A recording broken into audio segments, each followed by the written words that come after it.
Sesikhona bafowethu. Nansi into sokhuluma ngayibaluleke kakhulu. 1 Corinthians chapter 10 from verse number 1. 1 Corinthians chapter 10 from verse number 1. Ngisixoxa ngafishane bafowethu siphumuleni. Uhambo olude kakhulu. 1 Corinthians chapter 10 from verse number 1. Share lababili abathathu life wakho. Mamsontwana sakwazi, siyabingelela, siyathemba uyaphila. Egameni lika Jesu besicela ukuthi rapture ifikile mhlambe nihambile sisele thina. 1 Corinthians chapter 10 from verse number 1. Namhlanje sofunda iBhayibheli kabi from verse number 1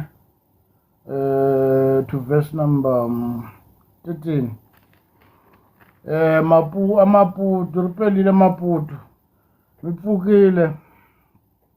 1 Corinthians chapter 10 from verse number 1. I hope ukuthi sonke sesilapha. 1 Corinthians chapter 10 from verse number 1.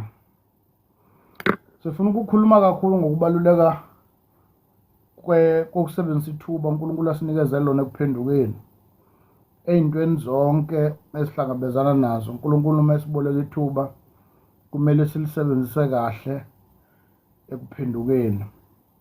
Ukuphenduka ukushiya indlela yakhe endala uqhubeka wenza lokhu uNkulunkulu efisa ukuthi wenze khona.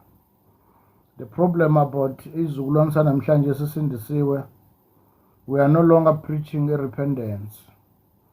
Ukuthi umuntu uyaphenduka usukushiya. Uyashiya indlela yakhe endala, uyashiya inkambo yakhe endala, ushiya indlela ogqoka ngayo, indlela okhuluma ngayo, indlela uyiphatha ngayo, indlela otreata ngayo abanye abantu. Now lelo thuba lelo uNkulunkulu sinikezile lona lokuthi sikwenze lokho. Yithi sidebeselayo because we are not willing to repent. From verse number 1.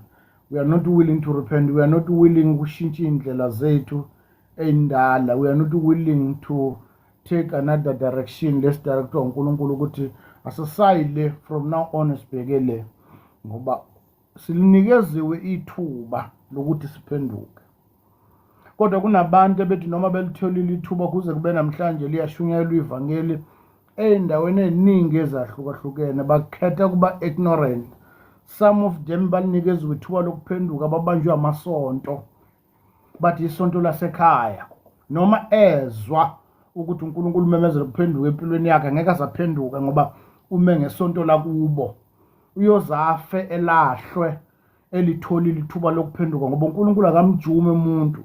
Yiloyo naloyo yamnikeza ithuba lokuthi aphenduke emikhubeni yakhe, aphenduke ezindleleni zakhe endala. But sinabantu abachuza noma abakhetha ukuba ignorant ekuthenini le ndlela engihamba ngayo, indlela engikhuluma ngayo, indlela engiyiphatha ngayo uNkulunkulu akathokozile ngayo. Bayakuchuza uku-ignora lokho noma uNkulunkulu esinikezela ithuba lokuphenduka. Ngifuna ukusho lokho namhlanje ebusuku ngandra kwethu ukuthi ithuba lokuphenduka silitholile futhi silinikeziwe la khona noma ubani noma ngathi uphila kanjani. Nasemasontweni amagogo amisiwe uNkulunkulu sinikezela ithuba lokuthi ivangeli genuine gospel ifikelele endlebeni zethu sazi ukuthi this is not the gospel. Lento into yomuntu, lento into yomphakathi, lento into kaNkulunkulu. Noma sebekuzwile kunabantu uSathana owayenza inhliziyo zabo zibe likhune ekuphendukeni. Babanjwe imikhuba nemithetho nama-benefit from kulawo masonto. Ngeke baze bephenduke noma singalimemezela ivangeli sithi sibancenga ngenyama bayosho amen omkhulu but they will never repent ngoba silinikeziwe ithuba la khona uNkulunkulu wathi asiphendukeni. Akasijumi usimakade, akajumi umuntu, akekho noyedwa kulomhlaba lo oyothi ngelinye ilanga kuNkulunkulu ngiyakublema ngoba wangijuma. Akekho noyedwa ojunyiwe.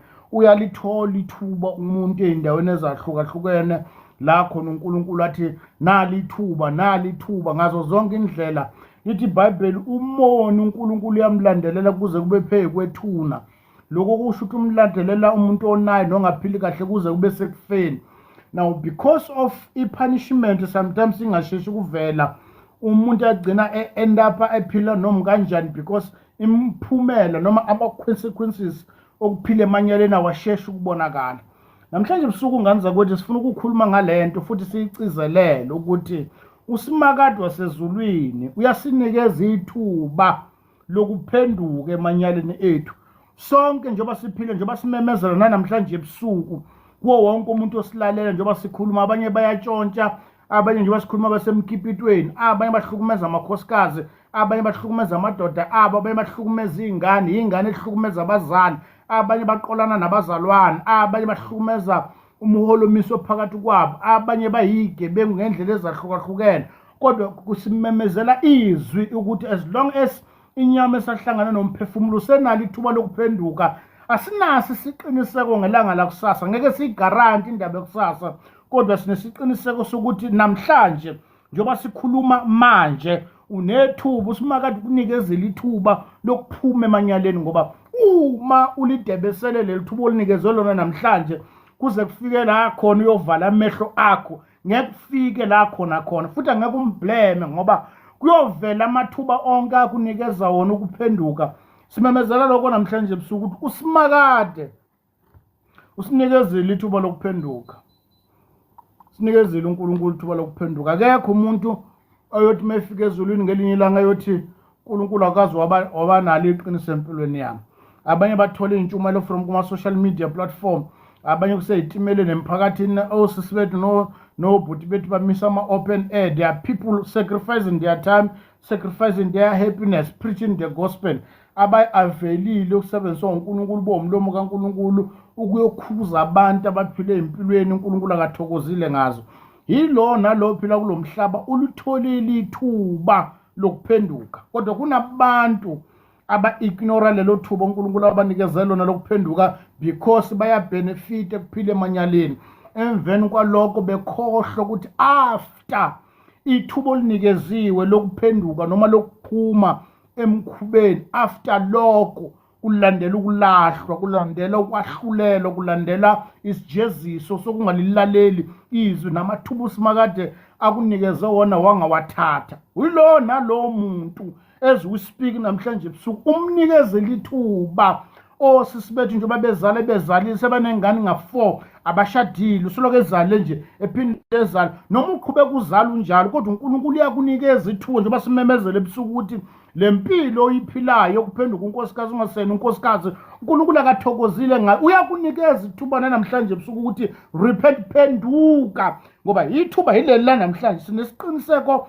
esiphelele ukuthi namhlanje sinegaranti ukuthi mawungaphenduka namhlanje mawungayeka lo mgoqo wakho namhlanje kusasa asikhoshonga elanga lakusasa ngoba uNkulunkulu owaziyo ukuthi kusasa kuyoba kwenzekala ini but kunabantu aba-ignora leyo nto noma uSimakade amemezele zama ngayonke indlela ukuthi phendukane emikhubeni yenu namhlanje emasontweni kuyadlalwa because abantu bacabanga ukuthi umusa uyohlala kuze kube phakathi kuyofika isikhathi la khona uMongcwele uyoliqoqa ibandla hamba nalo bonke abantu abade beselithuba lokuphenduka lapho yobona khona ukuthi bawuxhaphazile umusa kwaze kwaphela isikhathi. 1 Corinthians chapter 10. Let's go back to the Old Testament. Kunezinto ezimbalwa ebhalwa umpostoli Paulo ewonisha ibandla laseKorinto ngoba ibandla laseKorinto elinye lamabandla esikhathini sanamhlanje iKorinto insukuna namhlanje asingayifanisi neTheku ngamabomu ngoba ngenxa yolwandle sifanise i-lifestyle yeKorinto actually singathi liyafana neTheku ifana what you call ifana neGoli yabona ivangeli laseGoli kwakuyibandla laseKorinto ngaleso sikhathi la khona abazalwane bakhona they want to adjust everything ezosutha bona as long banga-adjusta yonke into ekwehlulekeni kwabo ekulingekeni kwabo ufuna ukuyi-adjusta lento so bazokwazi ukungena bafite emanyaleni abo baqhamuka namanyala abo. Umpostoli Paul mebhalela ibandla laseKorinto ubhale ibandla laseKorinto use-Efesu usesukile eKorinto use-Efesu usethola umbiko ngabazalwane baseKorinto uthe bayakhonza labo bazalwane ukuthi akumanyala alapha phakathi kwalabo abazalwane bethi benjalo kulamanyala abaphila kuwona badala nama-excuse yezinto ezenzakalayo empilweni zabo ukuze bakwazi ukwe-adjustify amanyala abo. That's why kuverse number 13 uthi anifikelwanga ngokulingwa okunganjengakwabanye ngamanye amagama uthi umpostoli Paulo akuqali ngani ukwehla izigameko ezinehlelayo bakhe babakhona phambilini abanye ezabehlela izinto ezifana nalezi ezinehlele nina. In other words, umpostoli Paul uchazela amantombazana aseKorinti ukuthi it's not an excuse yokuthi awusebenzi ukuze udedele umzimba wakho uyolala nabafana. Akusona i-excuse kumuntu wesilisa ukuthi atshontshe ngoba engasebenzi. Akusona i-excuse komama ukucompromise ngevangeli ngoba wondliwa ingane. Lezo ilingo lokho kuvivinywa akuqali ngani la khona ugula ubola umzimba wonke umthando uNkulunkulu akuqali ngani ukugula ngoba nina lokho senikukhanda kuba ama-excuse eguleni kwenu hamba niyoconsulta ezinyangeni hamba niyolanda izigubhu ngoba ndala ama-excuse ukuthi ngitsheliwe kuthiwa mangihamba ngiyobona inyanga ngizofa kulesi sifo. Akungehlelwanga ukulingwa ongafana kwabanye abantu kodwa uNkulunkulu wethu wethembekile. Sekeni lokho sokukhuluma ngoMikhesimusi asibuyeni la ukuthi uSimakade uyasinikeza ithuba lokuphenduka. Sonke uyasinikeza ithuba nami unginikezile njengoba ngisaphefumula namhlanje. I used to say zintathu noma zimbili izinto ezibalekile emhlabeni osayiphilelayo. Number 1, kungenzeka ukuthi icebo lakho noma icebo likaNkulunkulu ngempilo yakho awukakalifisi, awukayishaya intambo noma i-assignment yakho awukakayiqedi. Number 2, kungaba kuwukuthi uNkulunkulu kunikeza ithuba lokulungisa amaphutha akho. Zimbili izizathu zokuphila komuntu emhlabeni. Kungaba kuwukuthi umsebenzi olethelwe emhlabeni akawuqedi, so uphilele ukuthi ucede icebo likaNkulunkulu, noma emanyaleni nasekubhedeni kwakho uNkulunkulu kunikeza ithuba lokuthi lungisa ucabanga kwakho.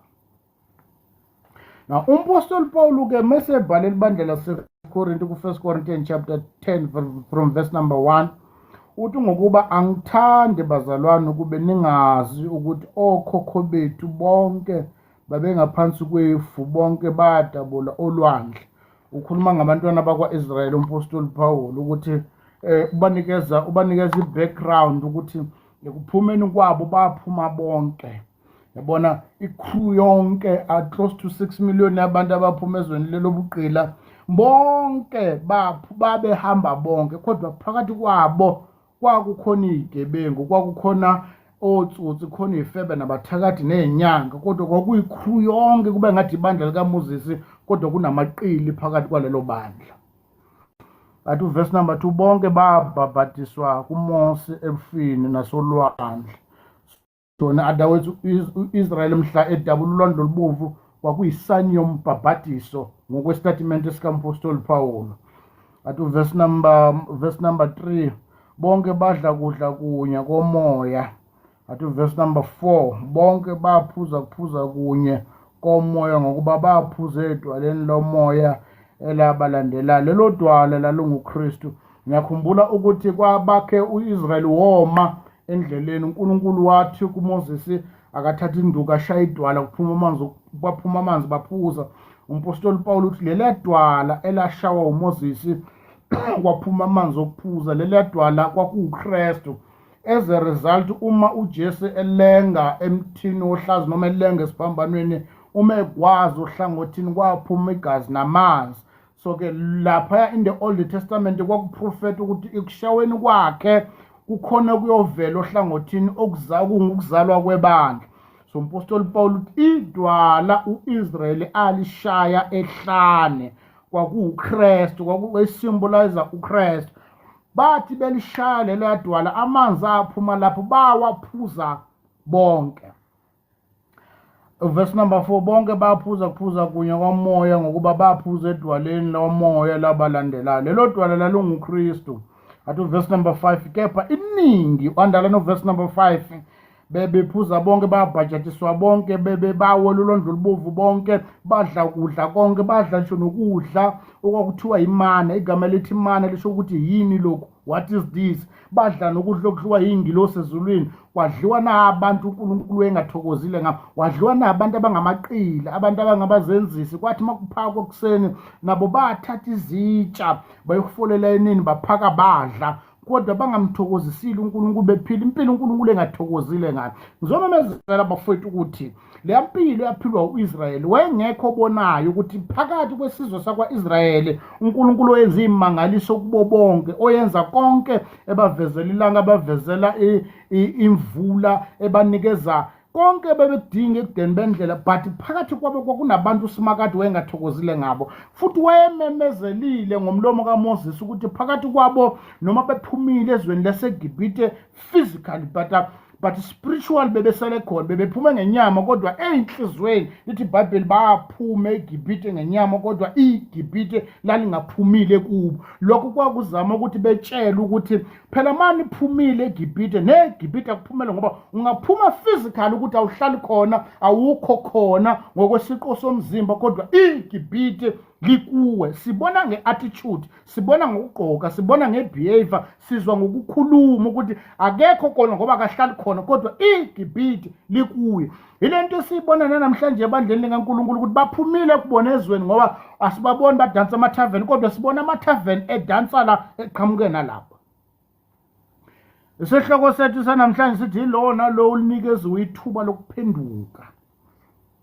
Usathi umpostoli Paul ulandisela abantwana bakwa-Israyeli because bafuna ukukhanda ama-excuse yokuhlala emanyaleni. Athi verse number 5, kepha iningi labo uNkulunkulu wayengathokozi ngabo. Kuyisimanga ukuthi bebedla bonke, bephuza bonke becula kushaya amakhorasi, kodwa ithi iBhayibheli kwakukhona abantu uSimakade wayengathokozile ngabo. Phakathi kwabo bonke bebecula, phakathi kwabo bonke bebeshumayela, phakathi kwabo bonke bebenikela, phakathi kwabo bonke bebenamabandla, behlonishwa, beyaziwa, bedumile. Ithi iBhayibheli kwakukhona abantu uSimakade wayengathokozile ngabo. Khona abantu abebekhona ethi mebabuka uNkulunkulu enhlizweni edabuka, bekhona becula, ngoba noma singawaphatha sonke amaBhayibheli, noma singavuma sonke ngamasonto, sifake o3 piece no 5 piece, kodwa kukhona uhlobo lwabantu uSimakade engathokozile ngabo. The reason behind that ukuthi balinikeziwe ithuba lokuphenduka emkhubeni yamasonto, ukuphenduka emkhubeni yokukepita, nobufebe, nokuthanda izinyanga, nokukhonza izithombe, nokuthanda imali, nokuhlukumeza amakhosikazi, ukuhlukumeza abayeni, but bayakuchuza uku-ignore lokho noma balinikeziwe ithuba. And for that reason yazi ukuthi inkosi noma iwulethile umusa ngoJesu kodwa ayithokozile ngawo. Umpostoli Paul ekhuluma nebandla laseKorinte uthi ngiyanincenga bazalwane, buyisanani noNkulunkulu. Ngiyanincenga, uNkulunkulu ekuKristu wakhanda inkonzo ukuthi abantu babuyisane naye. Asibuyisani ngeindebe zomlomo, kodwa inkambo yethu, ukukhuluma kwethu, kuyiphatha kwethu kumele kurepresenta lo esithi sikholwa uyena. Yiloyo naloyo ulitholile ithuba lokuphenduka. Ngekho umuntu oyofala athi ngiyesihogweni because angulitholanga ithuba. Yilona lo litholile ithuba lokuphenduka, kodwa badecide uqhubeka emanyaleni apho. Athi verse number, sifuna verse number 6, no, verse number 5. Athi kepha iningi labo uNkulunkulu wayengathokozile ngabo ngokuba wabashaya phansi ehlala. Ithi iBhayibheli laba wayengathokozile ngabo wayenza isiqiniseko sokuthi bafela endleleni. Wayengathokozile uSimakade ngabo. To verse number 6, kepha lokhu kwaba izibonelo kithi. Yabona ke, the reason why kubhalwe i-Old Testament in the New Testament is because it's a warning. Ela kumele sichazela le crew eshumayela igrace without the law, because awukwazi ukuhlukanisa i-law negrace, kubili kuhlangene kunje. Kokubili akuhlukanisi, lo once wahlukanisa kodwa kunaloko ubili akusaseyikho. Okukodwa akubalance makukodwa, because i-Old Testament i-New Testament yambuliwe. I-New Testament i-Old Testament imboziwe. So kokubili nje kuyahambisana. Sondela la. Usathi umpostoli Paul ke mebhala lencwadi esifunda la uthi the reason why lezi zinto zalodge, in other words the Old Testament, the reason why we have the Old Testament also i-behavior ne-punishment yabantwana bakwa-Israyeli, izehlakalo ezabehlela ehlane, it's because we must learn from them. Sifunde ukuthi kwayenzakala ini kubo. yabona lo nkulunkulu abakutshela ngaye wena ukuthi akasashana akasayenzeni uthi umpostoli Paul, we must learn from them ukuthi kwayenzakala ini kubo. Verse number 6 uthi kepha lokhu kwaba isibonelo kithi size singafisa okubi njengaloko bona bakufisa. Le desire yosisi bethu yokushadela ukubukwa nabantu abangakholwa, ukufisa izinto ezimbi, ngoba umuntu mengakholwa mubi. Umuntu nomuntu ulitholile ithuba lokuphenduka, namhlanje uyalithola lokuthi indoda engakholwa noma ithi ikhulumela phansi, inomoya ophansi, iyaphana. iBhayibheli lithi akashadwa. Singakufisa okubi, kubi kumntwana kaNkulunkulu ukushada nomuntu ongakholwa, into embi. Imbi lento yokuthi kube siba nobrata abahamba bakhulelisa osisi bethu bese beyiphika ingane. Singayifisi izinto ezimbi, kuxhaphazeka osisi bethu bangazi nokuthi beyophuma bashone baxhashazwa abantu abakholwa. Uthi umpostoli Paul lokhu kulontshwe ukuthi nathi sifunde kusukela kubona ukuthi singayifisi izinto ezimbi. Singayifisi. Silitholile kodwa ithuba lokuphenduka. Salithola ithuba njengoba simemezelana namhlanje, uyalithola ithuba sothi siqedile ukushumayela udecide uku-ignora yonke lento esiyikhuluma la. Lokho kokwenza ukuthi ngelinye ilanga noma uthi uyolahlelwa ukungabi nandaba, ukungalithathi serious izwi likaNkulunkulu. So ndele duzana athi verse number 7, futhi ningabe ngabakhonza izithombe njengabanye kubo, njengokulotshiweyo ukuthi abantu bahlala phansi ukuba badle baphuze basukume ukube bedlale. Uthi umpostoli Paul ke makungabiki isithombe esikhonzwayo. Hambani niyotshela laba abanezithombe zoMaria naleyiphambano elenga uJesu, nibatshela ukuthi ayikhonzwa izithombe.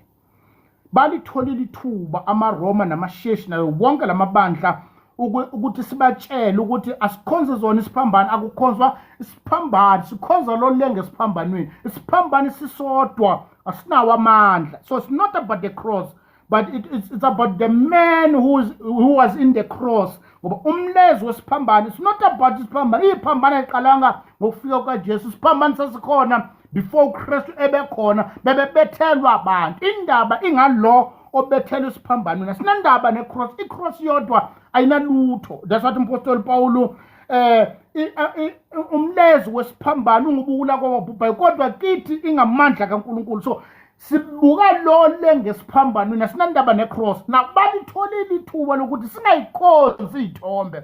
Ayidingakali ithombe zoMaria, ayidingakali ithombe zoJesu omlungu, ayikhonzwa izithombe. Lithi iBhayibheli bazikhonza bona izithombe. Twake thina ke singayikhonzi. Akumelanga ube nendoda thizeni ebandleni ephenduka isithombe ebandleni. Ningayikhonzi izithombe. Namhlanje emabandleni esikhonza kona kunezithombe zobani bani. Kuthiwa sinogcobo.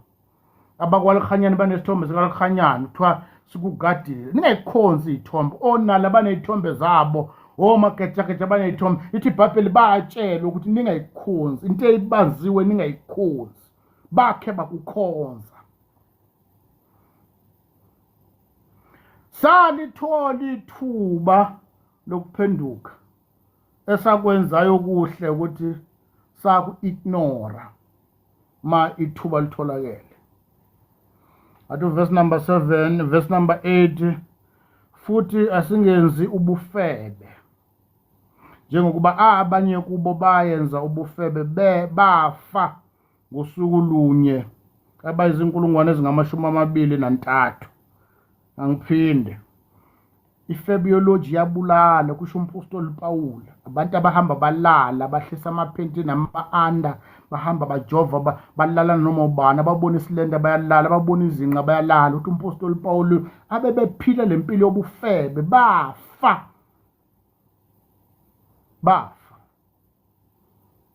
Uverse number 8 uthi futhi singenzi ubufebe, singakubenzi ubufebe.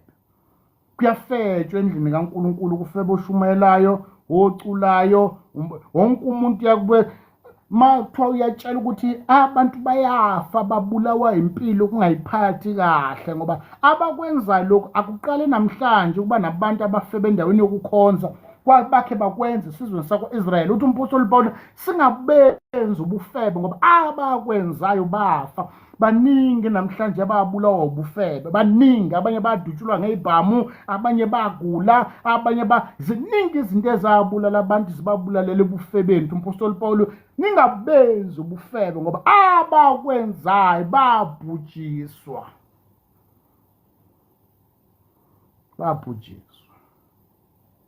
Silitholile kodwa ithuba lokuphenduka. Silitholile. Baningi abaphila ebufebeni baphelelwa umshado. Indoda yamshiya kanjani ngikwazi ukushada umuntu ofana nalo. Ningabenzi ubufebe. Ningabenzi. Noma ngachaza ngayiphi indlela. Ifebiology nje ifebiology. Noma ngachaza ngayiphi indlela. Ningabenzi ubufebe. Namhlanje ubufebe busemapulpit bugcwele endlini yokukhonza. Ufebe bona laba abaphethe izitsha zikaNkulunkulu. Ningabenzi ubufebe. Namhlanje amantombazane ethu asuka ngaphandle engakholwa ashunyezwe ivangeli ezendaweni yokukhonza afica labafana abangamakati ababizwa ngama-young lion abagqisha iy'ngane abamithisa abantu abayiphika lezi iy'ngane. Osisi bethu abasebenza kahle bafica bathola zonke lezi ama-young lion angafuni ukusebenza, abathembisa imishado, abathathisa iy'kweleti, abathengisa iy'moto, abathengisa ama-sound system, aphuma kanje yoshado omunye. Ningabenzi ubufebe ngoba ubufebe buney'nkubela zakhona, kuney'ngqinamba ney'nselela. Abanye basey'nkinsini zobumnyama, basey'godini zobumnyama ezafakwa ubufebe bekhuzwa le mpilo uyiphilayo izokufaka emgodini ngelinye ilanga. Abanye banama-high nama-low namhlanje baphethwe le mpilo yobufebe, wasuka wathemba umuntu kanti umthembele ebufebeni. Ningabenzi ubufebe ngoba abakwenzayo babhujiswa ngosiko lonkembo ngosuku olulodwa.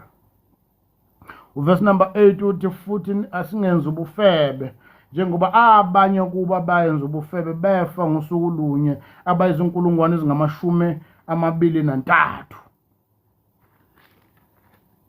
Salithola ithuba lokuphenduka. Elinye lawo leli sikhuluma ngala namhlanje ukuthi yekela ubufebe. Buyeke. Ngoba abaphila kubo namhlanje basikhuluma kanje baningi ngabasebashada bayekela ubufebe. Singabenzi ubufebe. Ngiyakuvumela ukwenzile kodwa phenduka kukho. Ilona ithuba lokuphenduka la namhlanje.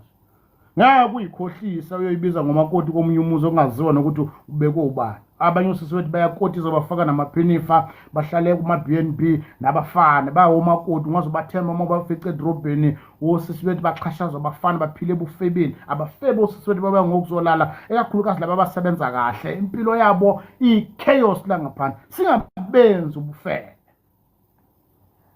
ngoba abakwenzayo babhujiswa. Singabenzi ubufebe. Osisi bethu labo bona ngathi bayiphethe kahle badlala abafana la ngaphandle.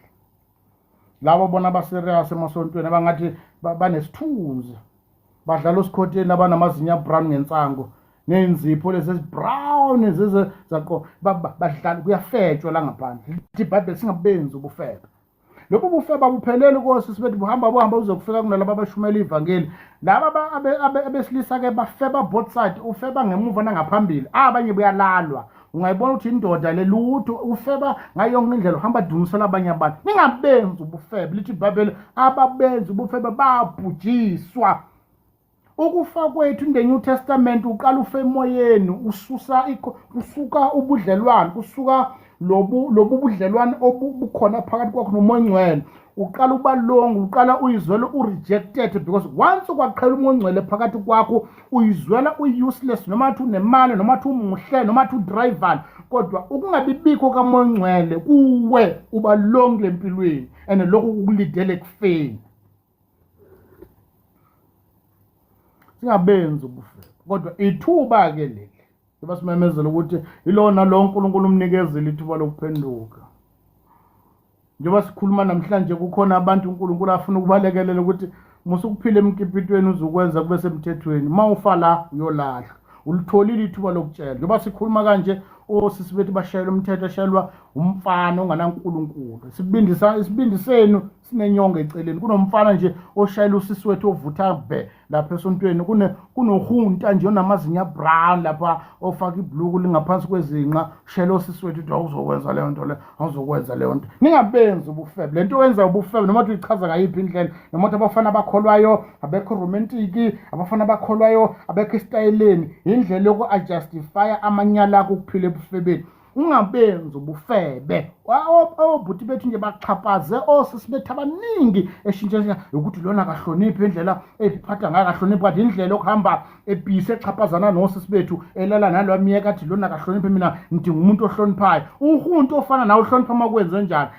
Yini umbona into akahloniphi mhlazana uqeda ukulala naye, mhlazana umthathisa izikweletu wathatha izimali zakhe, ubone after ukuthi akahloniphi. Umbone sembone lapha uphethe lokho umhlophenyana okunomlomo obomvu ngathi ihlokohloko oludlupelepele ubontu useshintshile inkuzimalanga akasahambi nedaka usehamba neyellow ball. Baxhaphaziwe osisi bethu, but let me tell you the popsal dance ayikho into yenza kulo mhlaba ngeke uyikhokhele. Yili ithuba ke leli lokuphenduka lethi iBhayibheli mawulizwile nokulizwa izwi likaNkulunkulu ungayenzi likhuni inhliziyo yakho. Silitholile ithuba lokuphenduka. Yilo lona leli lokuthi lempilo oyiphilayo amanyalo ophila kuwona phenduka kuwo. Atu verse number 9. Sifunda 1 Corinthians chapter 10 sifunde from verse number 1. Sifunda verse number 9 manje.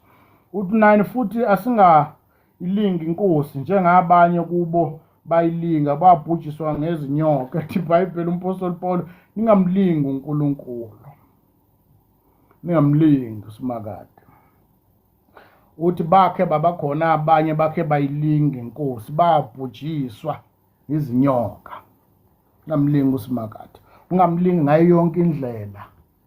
Ungamlingi uNkulunkulu ngayo yonke indlela, ungamlingi uSimakade. Lento yakho kuye kumsebenzi uthi uNkulunkulu kubize ulinga inkosi, uthi inkosi yo provide. Ungamlingi uSimakade uma engashongo.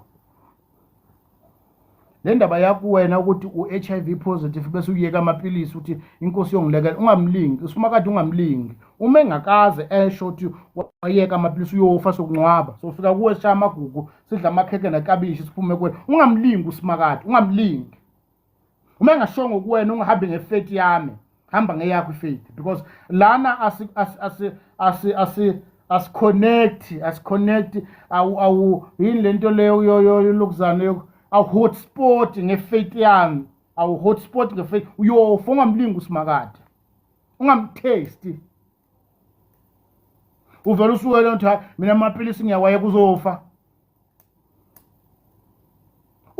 Ma uSimakade angakasho lutho ngamapilisi akho ye-HIV idlela amapilisi. Ma uNkulunkulu angakasho lutho ngamapilisi akho ye-BP idla ngamapilisi. Kuyosho yena kuwe khuluma nawe noma umoya ongcwelelekelela wena ifaith yakho isize wena uyofa. Ungamlingi uSimakade. Baningi sihamba phe kwaba bakhe bayilinga inkosi. Umpostoli Paul kwadathandazela uTimotheo enenkinga yesisu umfana soloko ehlushwa yisisu uthi wamthandazela wathi weTimotheo uzofa mfana indaba lesisu lizazenza njani. Kwakunohlobo oluthile lewayini elalithathwa ngaleso sikhathi njengomuthi, athi wothi ithi kancane izokulekelela esiswini. Ngamagama kwakamapilisi aleso sikhathi. Obayeka laba bathi ningawadla amapilisi, ifaith yakho kwelekelela wena ungawadla amapilisi uright wena, but angifuni ukuyilinga inkosi ngiyilinga best kufaith yakho uyofa. I'm telling you. Nalo wakhe watshela abantu waleli sonto la ukhonza khona owayetshela abantu ukuthi akaye esibhedlele abahamba ibhedlela mhla efa wafela kuso isibhedlela. Ungayilingi inkosi. Thina ngayilinga abakhe bayilinga nje babhujiswa izinyoka. Ungamthesti uSimakade. Ungamfunzi njengokwena kwebhakabhaka. Ungamfunzi, ungamenzisi, ungamvumisi izinto menza ngathi ushile ngashongo. Ningayilingi inkosi uNkulunkulu wenu. iBhayibheli umpostoli Paul uthi abayilingayo babhujiswa ngosiko lwenkemba. Baningi abanye ngaba bayaphila namhlanje bayalinga uNkulunkulu. Athi verse number 10 futhi ningakhononi. This is very interesting part. Verse number 10 ningakhononi njengabanye kubo bakhonona babhujiswa ngombulale ningakhononi. Hey bafethu, lento yokucomplain, lento yokubalisa, ungabalisi. Mina Nkosi ayingithandi, mina impilo yami, mina ukube mina ningakhononi. uNkulunkulu wethu lithi iBhayibheli singakawuvula umlomo uyazi ukuthi sidingani. Akukho kwenzeke empilweni yami ngoba kwenzeke ngephutha. uNkulunkulu in charge empilweni yami. Ungakhononi, abantu abakhonona, abantu abacomplaina bayenza sengathi uNkulunkulu akazi ukuthi ubhekana nani. uNkulunkulu uyakwazi ukuthi uyagula, uNkulunkulu uyakwazi ukuthi awusebenzi, uNkulunkulu uyakwazi ukuthi uyaswela, uNkulunkulu uyakwazi ukuthi impilo yakhe ayihambi kahle, uyakwazi usimakade. Ungakhononi, ungacomplain, ungamenzi uNkulunkulu sengathi uyozela, akakazi, akayazi impilo ukuthi kwenzakalani. Ningakhononi, makungabikho. Yabona ma ehlelwa izinto uJob, iyodwa into ayishort, iyodwa into engiyaziyo ukuthi usimakade uyabhala futhi uthathile. Akakhononanga athi mina amathumbu, waye kumele amathumbu aqalelana. Ningakhononi, makungabikho khona la sikhathi uthi but God this is too much. Ngoba abantu bayani encourage it, but God this is too much, you cannot do this to me. Akuhambi kanjalo. Ningakhononi, makungabikho khona isikhathi empilweni yakho ubalisa ngomyeni wakho, ubalisa ngenkosikazi wakho, ubalisa ngengane zakho, ubalisa ngempilo yakho, kodwa uNkulunkulu kungcono ngithathe. Ningakhononi, makungabikho khona la khona umntwana kaNkulunkulu osindisiwe ebalisa. Ningakhononi, ngabalisi nangokugula kwakho, simakade uyazi. Ngabalisi ngisho nokweswela kwakho, uNkulunkulu uyazi. Ngabalisi ngoba iziphi zempilo, izimenze impilo ohlangabezana nazo. Thi iBhayibheli babalisa abanye kubona, babhujiswa. Athi verse number 11, kepha nangu into engiyithandayo. Verse number 11, kepha lezo zinto zabehlela bona kube izibonelo, kulotshiwe akusayala thina, kulotshiwe ukuthi kusiyala thina ekusifikela kithi ekugcina kwezikhathi.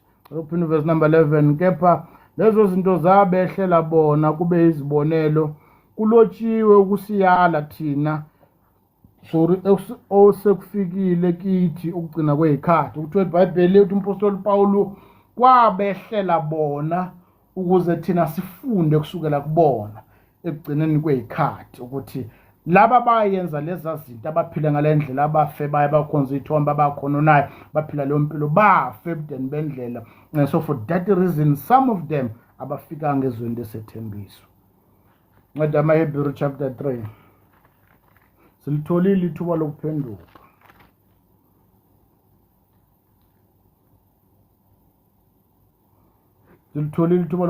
Hebrew chapter 3 verse number 12. Ncwadi yamaHebheru chapter 3 from verse number 12. So funda wonke up until chapter 4 no verse number 1 and 2, 3. Hebrews chapter 3 verse number 12. Hebrews chapter 3 verse number 12 and chapter 4 from verse number 1, 2 and 3. Silitholile ithuba lokuphenduka. uNkulunkulu wonisha thina kulezi insuku ukuthi asiphendukeni. Akekho umuntu ongalitholanga ithuba lokuphenduka. As we speak right now, repent. Umpostoli Pawulo ubhala incwadi yamaHebheru ixwayani bazalwane kuba nakoyedwa kini kungabikho ononhliziyo embi ongakholwayo emhlubukisa kuNkulunkulu ophilayo. Kepha yalana nani imihla ngemihla kusathiwa namuhla, ukuze kungabikho kini owenziwa lukhuni ngokwenkohliso kwezono.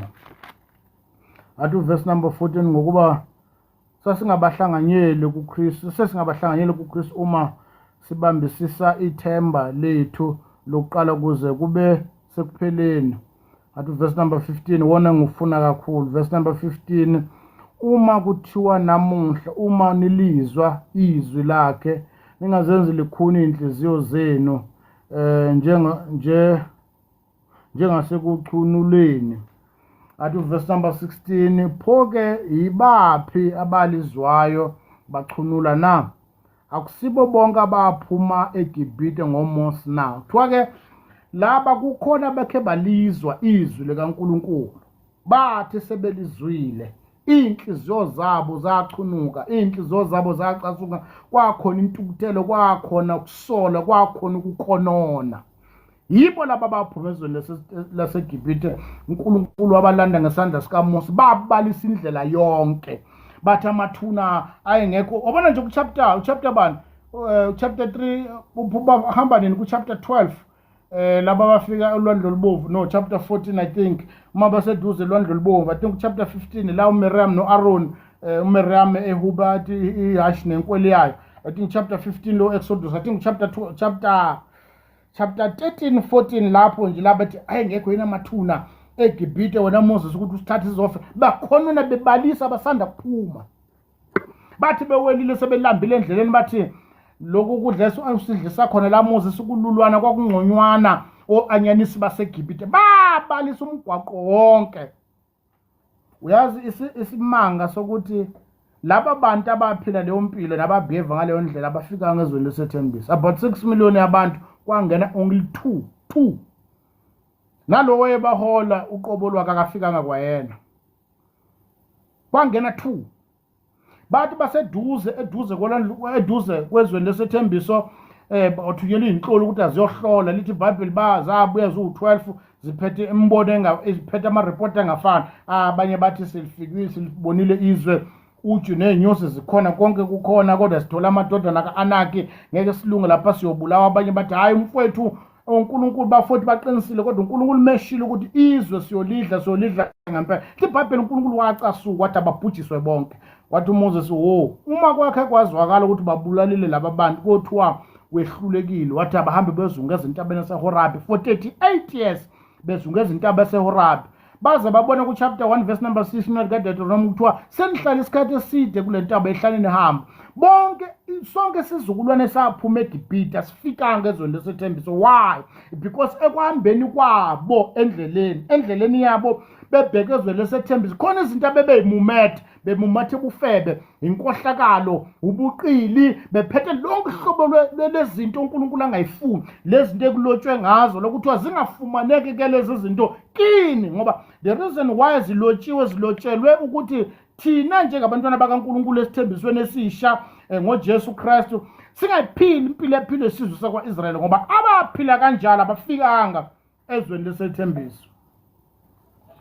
Ignorance ithi hayi we are under the grace, uyofa usekhona under the grace.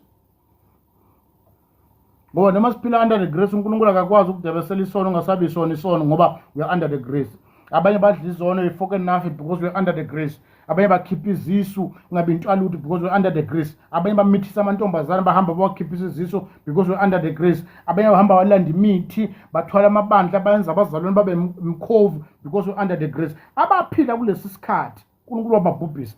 And for the fact that in the New Testament sinencwadi yamaHebheru chapter 3 no chapter 4, sinencwadi ka1 Corinthians chapter 10, sinoJuda, lezi incwadi zonke ama-warning in the New Testament ukuthi abaphila ngale mpilo abalunukanga izwe lesethembiso. uJuda uthi ngisho nezwe lasendulo Sodoma neGomora labhujiswa ngomlilo, ngisho nengilosi engayigcinanga ubukhosi bazo ezulwini zaphonswe emgodini obumnyama onganamkhawulo, zivalelwe lapho zilindelwe usuku lokwahlulela. Uma sinikezwe lama warning in the New Testament, that is a sign ukuthi laba ivangeli limenyezelwa kuba ukuthi baphenduke, they have decided to ignore i-repentance, bayemlilweni because balitholile ithuba lokuphenduka, bangafuni ukuphenduka.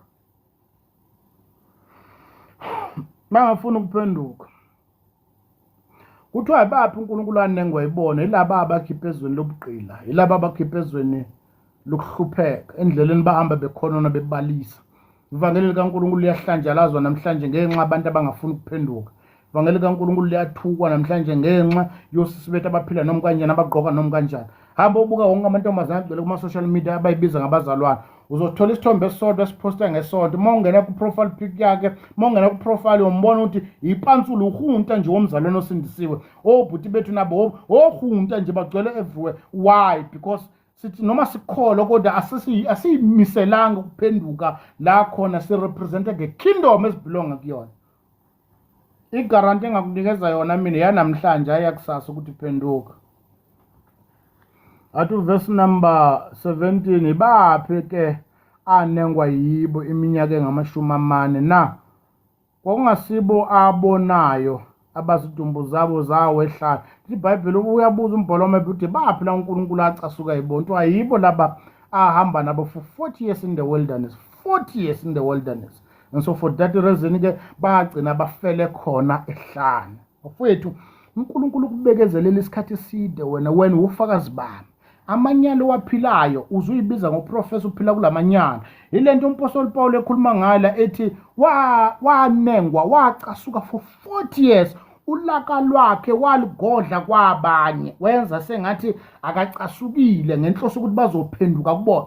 uNkulunkulu sibekezelele iminyaka wena ufakazi bami. uNkulunkulu kubekezelele emkhubeni yakho yonke. Nawe waze wakholwa ukuthi ayikho uNkulunkulu kanti lilodwa usuku la khona indwangu yogoqwa umusa uvalwe ulitholile ithuba lokuphenduka lokuyeka amanyalo wadecide ukuphila khona. Abanye bofa belalwa, abanye bofela khona emjolweni, abanye bofa bedakiwe bekholwa bephapha endaweni eshisayo.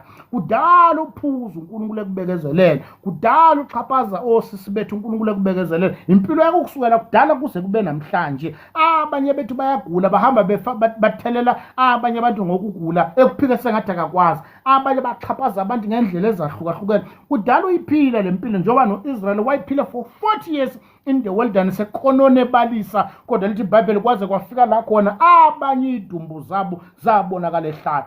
Uyabona liyoba lodwa usuku la khona umusa, umnyango womusa uyovalwa. Gijima nami before siqedela la. Gijima kuMateyu chapter 24 verse number 37. Liyazwa lolo suku uJesu wakho wakhuluma ngalo. Chapter 24 verse number 37. Chapter 24 verse number 37. Liyezwa lolo suku uyovala umusa. Yovalwa. uNkulunkulu kubekezelele kakhulu wena. Waze wacabanga ukuthi ayikho lento. Impilo yakho noma ubala uhlala khona kuyaziwa ukuthi intombazane ekholwa kodwa engayiphethe kahle. Uyaziwa ukuthi ibhuti okholwa kodwa engayiphethe kahle. uNkulunkulu kubekezelele isizathu sokubekezelela kwakhe ukuthi ekunikeza ithuba lokuphenduka, but you have decided uku-ignore ithuba uNkulunkulu akunikeza lona lokuthi uphenduke emkhubeni yakho. Phenduka. Chapter 24 verse number 37. Chapter 24 verse number 37. 37 uthi kepha ngokuba njengasemhleni kaNoah kuyakuba njalo ukufika kwendodana yomuntu. Yabuya uKristu nalabo abade beselithuba lokuphenduka. Yabuya inkosi yethu, liyabuya liwo laphakade. Yabuya umdala uney'nsuku. Lithi iBhayibheli zonke izizwe ziyombona nabamgwaza bayombona. Lithi iBhayibheli uyobuya namafu, uyobonakala njengoba ahambile. Lithi iBhayibheli ingilosi ezabona amadoda zabona abaphostoli bame eJerusalema entabeni yomnqumo. Lithi iBhayibheli wathi ethathwa yifo ekhuphuka. Lithi iBhayibheli zathi ingilosi khululekani indlela enimbone ngayo ekhuphuka ngayo uyobuya ngaleyo ndlela. Second coming ke le la khona uyobuya kuzokwahlulelwa izwe, kuhlula wonke umuntu. iBhayibheli bheka incwadi yamaHebheru chapter, incwadi yaSambulo chapter 1 verse number 7. Bheka uyeza ngamafu zonke izizwe ziyombona, nabamgwazayo bayombona, nalabo bamphika, nalabo baxhaphaza umusa, nalabo bamanipulate umusa wakhe, nalabo bathatha umusa wakhe ukumanipulate impilo zabanye abantu bayombona. Uyabuya uKristu uthi uJesu umhlanga ibuya kuyoba njengasemhleni kaNoah. Mfowethu 37 ngokuba njengasemhleni kaNoah kuyakuba njalo ukufika kwendodana yomuntu, ngokuba njengasezinsukwini lezo ezandulelo zamcolo babedla bephuza beganwa bendisa kwaze kwafika usuku uNoah angena ngalo emkhunjini. Abangazanga kwaze kwafika uzamcolo wabakhukhula bonke. Kuyakuba njalo ekufikeni kwendodana yomuntu. Pendukani. Lithi iBhayibheli it was business as usual. Kusho uJesu lana. It was business as usual. Kwakuyinto ejwayelekile ukuvuka kuseni ngigeza ngemsebenzini mangibuya ngiyondlula kuphi ngenza ukuthi it was business as usual. Abebeshadisa kwakushawa itepe isencane lengalo. Lithi iBhayibheli wangena emkhumbini uNoah. Lokhu kungena kwemkhumbini kukaNoah kithi kuukuhlithwa kwebandla ngapha solokuthi izinto zenzeka. Bayosala abantu sebekhonzile, besala abantu sebevuthile because babalekela ukuphenduke. imali eyicoin nemali eyiphepha, imagnet ithatha imali eyicoin because kune connection between icoin nelokuzana nemagnet. Doesn't matter value yemali kodwa ikwazi ukuthathwa imagnet because ayikho lento eyiconnection phakathi kwako kokubili. Into yokwenza ukuthi umntwana kaNkulunkulu osindisiwe ehlwithwe ehlangana nenkosi emafini ubungcwele obukuwe nobungcwele obukuye yibona budonsa lento la awuchaza angeke ufune ukuze explain but your holiness lithi iBhayibheli banengcwele ngoba naye engcwele. So ubungcwele bakho buhlangana nobakhe automatically wena udonsekela kuye. Silitholile ithuba lokuphenduka, litholile. Simemezela lona namhlanje basikhuluma nje ukuthi lempilo esiyiphilayo lokuhleba kwethu ayahleba amakholo, anomona amakholo, ayazondana amakholo. Lento ayiphelele ukuphela ihambe ezofika kubefundisi babo umzali nophume phakathi kwethu sewusathana. Ngeke ufike kula mbuso. Ngeke ufike. Lithi iBhayibheli ku chapter 5 verse number 11 uJesu uthi babusiswa banenhliziyo ehlanzekileyo. Gadi inhliziyo yakho izokuphapha emsendaweni efudumele. Gadi inhliziyo yakho. Yeke ndaba lelivangeli lenkohlakala lokuactwa uthi uJesu isangu abahamba ngalo elibheke kubhujiswe libanzi. Wonke umuntu uhamba lapha ela kutholakala abazalwana abangamaqili, kutholakala abazalwana abanamanga, abangakhulumisana, abahlebanayo, abapretendana nayo. uNkulunkulu uyabaza abazalwana abaphila impilo esengathi benza khona kanti bashaya ufana kalo. Uthi uJesu ukubuya kwakhe kuyoba njengasemhleni kaNoah. Njengoba kwayenzeka emhleni kaNoah, ngiyacabanga ngengqondo yami emfishane ukuthi lathi lina izulu ngaleli langa lalina ngalo, ngiyacabanga ukuthi izalukazi zakhipha izandla ngamawindi zathi akumabele kulonyaka siyolima, zingazi ukuthi lina kokugcina. Yabona uma silitholile ithuba lokuphenduka, njengoba simemezela ukuphenduka manje, simemezela ukuphenduka emasontweni, simemezela ukuphenduka kwezangoma, simemezela ukuphenduka kulezi intambo namathibhesi wobopho okhalweni, simemezela ukuphenduka ebuqilini, simemezela ukuphenduka ekuzenziseni uyenza ngathi wenza khona kanti awenzi khona, simemezela ukuphenduka ebefundisela abaqolana nabantu, simemezela ukuphenduka ukuthi umuntu uyalithola ithuba njengoba silimemezela namhlanje ukuthi yilona leli lokutshela umfana ukuthi angikwazi ukuphila lempilo esengathi ngishadile ngashadanga, ngicela ukuyeka lempilo, ngicela ukuphila impilo eqondile. Yilona le alikho elakusasa, asinazi isiqiniseko ngalakusasa.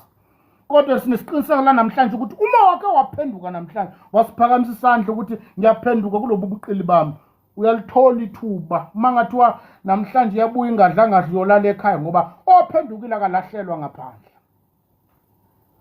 Ba ignorance abazalwana. Angazi noma lento bayicabanga ukuthi kuyokwenzeka umlingo yini. Ayikho into emlingo yokwenzeka la. Impilo yakho iyona edirector ukuthi uyakuphi. Ngeke uye endaweni la khona ungaphila impilo kuyakhona. Umuntu ufana nala yakhona. Uthi ithingcandweni thina siphila izulu sasemhlabeni. iBF yakho nokuyiphatha kwakho nenkambo yakho yona ekhombisa ukuthi yakuphi. Sikubona ngamagqubu, sikubona ngenkani nokungathetheleli nomsindo nokubanga nokuphikisana ukuthi awuyi la abanye bayakhona. Uthi umpostoli Paul incwadi namaHebheru zamelana ukuthula nabo bonke abantu nobungcwele ongenake ngeyibona inkosi. Your attitude, your behavior kuyasikhombisa ukuthi awuyi la abanye bayakhona. Ngeke ukuphila ngalendlela, ngeke uhlebana nabantu ngalendlela, ngeke wena unamagqubu uzonda wonke umuntu uyahleba uyabalisa. uWhatsApp uyabalisa usenda ama voice note ukhuluma kabonke abazalwane kodwa uthi kuyiwakho angeke uyi. Kodwa kumnandi ngalombuso esikuwona wonke umuntu unethuba lokuphenduka. Yekela abasesontweni lakho, yekela umfundisi wasikhuluma ngawe. Impilo akekho right nenkosi, ilona loyimela phambi kwenkosi. That's why simemezela leli thuba lokuthi umuntu nomuntu uNkulunkulu umnikezile ithuba lokuphenduka. Bakhona abasebalele, bakhona abalele njengoba sikhuluma balifisa leli thuba, bafisa amasekonti ambalwa ukubuya emhlabeni azothi lempilo engiyiphilayo. Yabona lezi imanga ezazenzeka in the Old Testament, and I mean to say zazenzeka sisakhulu ukungena engubeni ungagezile bese uvuka uclean.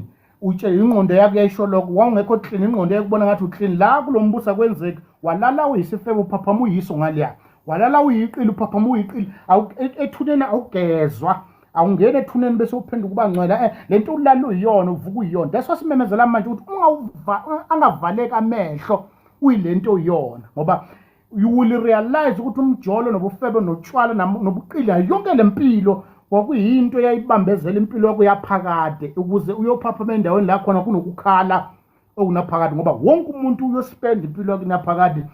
Kodwa umahluko yindawo sospenda khona iphakade lethu, kodwa sonke sospende eternity yethu, but indawo ezohluka, kodwa sonke sophila impilo kunaphakade.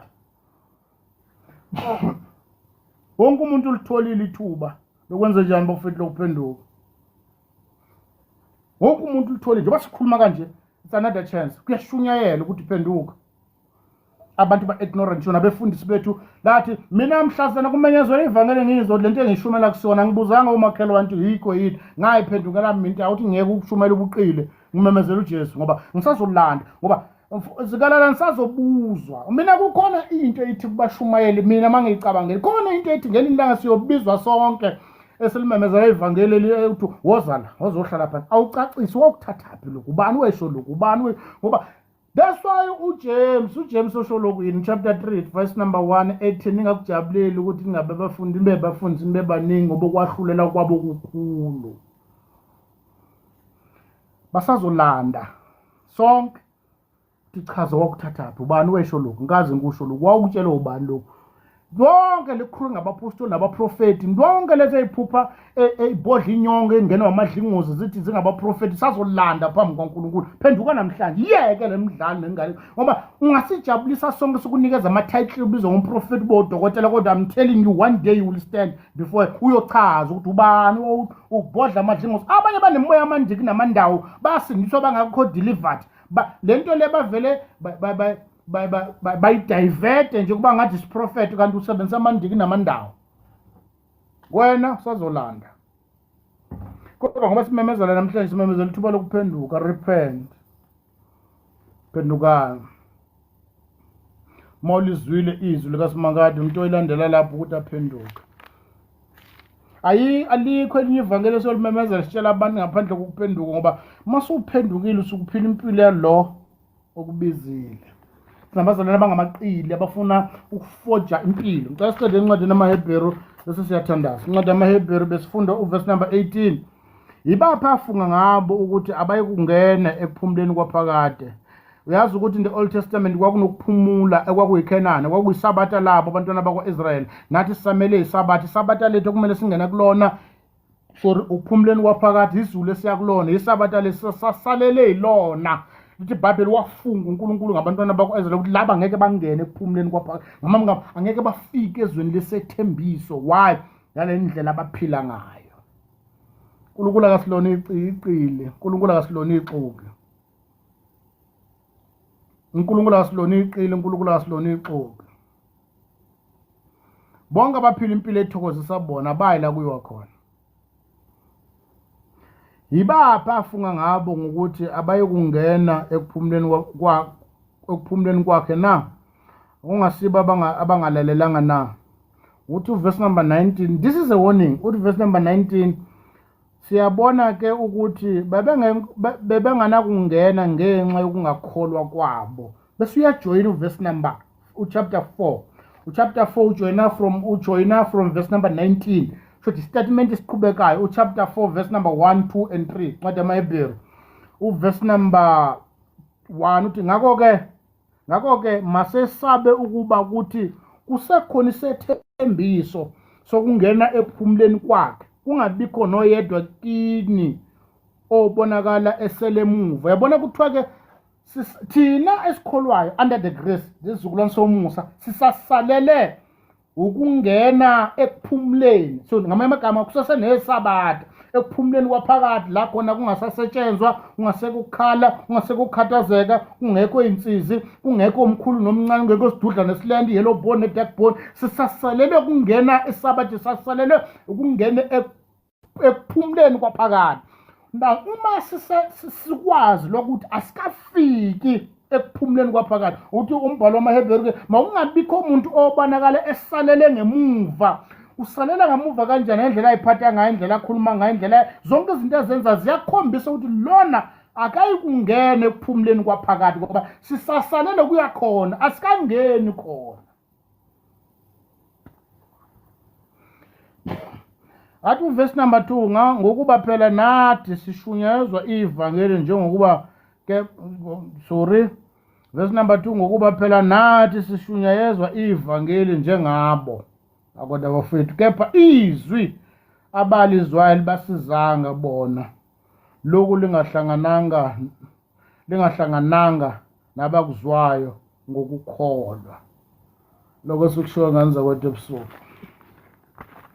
umbhalo wamaHebheru ivangeli elalimenyezelwa uMoses kubantwana bakwa-Israyeli is the same gospel eshunyezwa lona wathi mayefika uMoses kubantwana bakwa-Israyeli eGibhite wathi phumani ezweni lokugqila nginise ezweni lesethembiso kodwa akabatshelanga ukuthi njengoba niphuma kusesekhona uhambo ebudeni bendlela kusuka ezweni lesethembiso kuye eKhenana kwakunokweswela kwakunokulamba kwakunejeziso kwakuna zonke izinto ezazikhona khona iy'nyoka khona amatshe khona everything and so for that reason abaningi abafikanga sifunde incwadi amaHebheru sifunde u-1 Corinthians chapter 10 from verse number 1 safunda amaHebheru chapter 3 from verse number 12 no chapter 4 wakhona incwadi amaHebheru from verse number 1 2 I think no 3 wakhona wonke umuntu ulitholile ithuba lokuphenduka simemezela lokho namhlanje ebusuku usathana wenza abantu babusiseka daswa sihamba iy'nkonzo ey'nkulu siyobusiseka hayi kuyophenduka siphenduke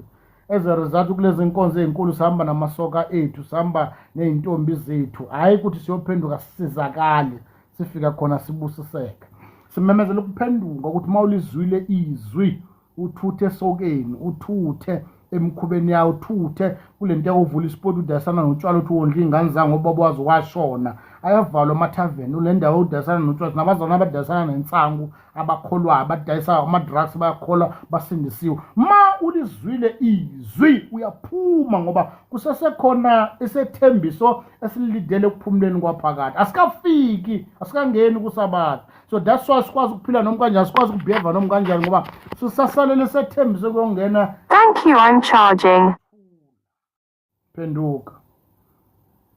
Pendukana thi Jesu kubuya kwami kuyofana nesemhleni kaNoah. It will be a business as usual. Jesu angabuya manje as we speak. Jesu angabuya kusasa njengoba sikhuluma. Lo December ungashawa nje ungafikanga. Eyi-30 June lezi siyilindela ngafika 30 June singafikanga. Everything izokwenza ibe nesense kodwa ngeke sasilekelela. Nalento esikhuluma kubantu abathi lento ayinangqondo kunelanga ezoba nengqondo ngayo kodwa iyoba ngeke sasilekelela ngalutho. Simemezela ukuphenduka ilona lo litholile ithuba lokuphenduka. uNkulunkulu uma umuntu elizwile izwi ephenduka uyamnikeza ithuba lesibili lokubuyisana kanye nawe. Uyamthanda ophendukayo noma ngathi owenzeni asikho isono osenze kulomhlaba engeke uthethelelwa kusona. Noma kuthiwa wakhipha izizwe eziwu-50 noma walala namadoda awu-500,000 uma uphenduka kulo mhlaba asikho isono uJesu. Lithi iBhayibheli zalini kimi nina nonke enisindwa nenikhathele ngiyoniphumula. Uthi wozani sithethe indaba Isaya wozani sithethe indaba noma izono zenu zibomvu njengegazi mina kusho uKristu uNkulunkulu ngihlanza zibe mhlophe njengeqwa. Uyena ohlanzayo uyena olungisisa umuntu. Uthi iBhayibheli umuntu ulungisiswa ngokukholwa. Anginandawo ukuthi undlulephi anginandawo ukuthi wenzeni anginandawo ukuthi wabulala abantu wababulalela kubi wadlisa abantu kodwa uma umuntu ephenduka lithi iBhayibheli uthembekile uma sivuma izono zethu yena unamandla okusithethela kuzona silungisiswa ngokukholwa. Musuku imbozi izono ungaphenduka kuzo simemezela ithuba lokuphenduka. Kristu unamandla uthethela izono zomuntu namandla. Simemezela irepentance sinethuba sisasenalo ithuba yilo lo lelo simemezela namhlanje phenduka. Mina ngifuna ukutshela bale ndaba yakho ukuthi wena wamitha ingane ekhaya waqamba amount ingane kaZwana ngoba inekhanda elifana nelikaZwana deep down your heart you know ukuthi le ngane akusona kaZwana lelo cala libekiwe khuleka yazovuswa ngelinye ilanga. Wonke lamacala wakhandile waqamba amanga abanye benahambe nayo lala na break isivumelwano somshado wathula. uNkulunkulu uyalazi lelo cala kumele awukaze walivuma ngoba asikho isono esithethwe singavunyiwe. Simemezela irepentance musuku imbozi izono ngamani ungena ehlazweni kodwa uyivumile izono ngoba akukulekeleli ngalutho kuvela kahle kanti umubi phambi kaNkulunkulu uyophaphama endaweni efudumele. Siphendukeni. Alikho icala elithethelele lingavunyiwe hlala ukwazi lokho. noma ungakhohlisana nobhululu bakho ozwana kuthiwa uza kuzwana manje ngicela umthanda ezamvuma lecala athi uzwana uthathelela qamba amanga bese umnikeza okweshumi lakho qamba amanga alithethelelwe alikho icala elingavunyiwe lingathethelelwe simemezela ukuphenduka uthi uJohn emfuleni waseJordan lithi iBhayibheli wabhabhathisa wabona abasedusi namaJuda egijimele emfuleni waseJordan wayebazi ukuthi abazenzisi labazo-actor wathi yena nanzalo yenyoko ubani ontshele ukubalekela lakho lukaNkulunkulu wathi ma kuwukuthi nizele kuzobhabhatiswa manibhajatisiwe vezani iy'thelo zokuphenduka simemezele repentance iyeke le nto yakho yokuthi sekusemthethweni ukuthi uthandana nabafana esontweni sekuyaziwa nje sokusemthethweni sekuyaziwa nje ukuthi umfundisi ayakuqili umfundisi akuqile simemezele ukuphenduka kunabomama abayincoma nguba lihlaza uma ufuna ubona isibindi salabo mama ayincomela ukuthi uhlaza ayincomela ukuthi ephikisana nendoda yakho indoda iyathula kukhuluma yena ahamba ayitshela abanye abantu ithi hayi mina uyangazi uyakwazi ngempela futhi uyohlala uluwina leli cala ngoba ekhetha ukuthula kodwa ngiyakutshela ukhona ngelilango yomazi nawe ngoba uma the submit under i-authority yendoda wesho lokho nabangakwenzi konke lokho ngeke bafika la khona ngoba uNkulunkulu wezwi lakho simemezela ukuphenduka uma wakhe wadecide ukuba umfazi umfazi noma ungathi uyaluwina lelo cala ukuthi ukhuluma uzuqeda indoda izixolise yona wena ube indoda ushaye imithetho emzini wendoda ngoba ukholwa ukuthi usinso ngoba sinabela abomama bangamaqili kodwa uyazi uNkulunkulu kugcina yena uyogcina usimakade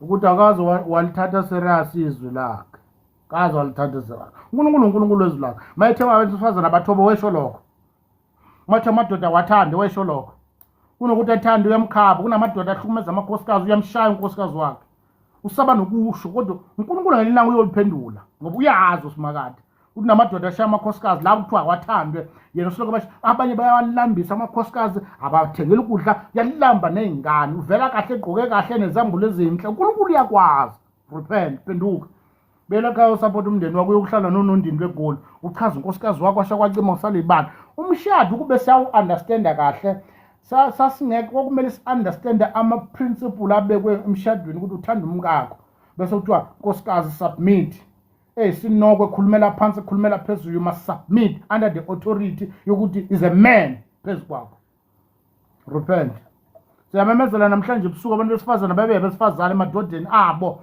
iba umuntu wesifazane mina ngicela ukulekelela mama noma ngathiwa wena awutshelwe indoda yakho ngohola kahle ufuna ukuba indoda uyoluwina lelo cala vele le ndoda lincengile kuwe kodwa ngiyakutshela kukhona uNkulunkulu ogcinayo uyolifica icala lakho ezulwini ukuthi wena awukazi oba indoda wakazi oba umfazi wawo uyindoda emzini wakho I'm telling you liwine lelo cala indoda yakho idla ngamapayipi kube yiyona iphenduka isisebenzi le ekhaya ngoba ichithe incengele ukuthi wena vele ungqondo le ekhaya lelo cala kusimakade ngeke ufike kuye uNkulunkulu akushayela izandla athi well done ube indoda uNkulunkulu wezwi lakho repent I'm giving a piece of advice noma ungawina namhlanje kodwa uNkulunkulu uqale loba lokulindela ukuthi akazi oba umfazi umshado kaNkulunkulu urepresente kabi kubantu ngoba kukhona abantu abakwazi ukuthi uhlukumeze indoda yakho bakhona abakwaziyo lokho izwi likaNkulunkulu liyahlanjela lazwa kwabezizwe ngenxa yakho ngoba wena umafutha ufuhlana nendoda yakho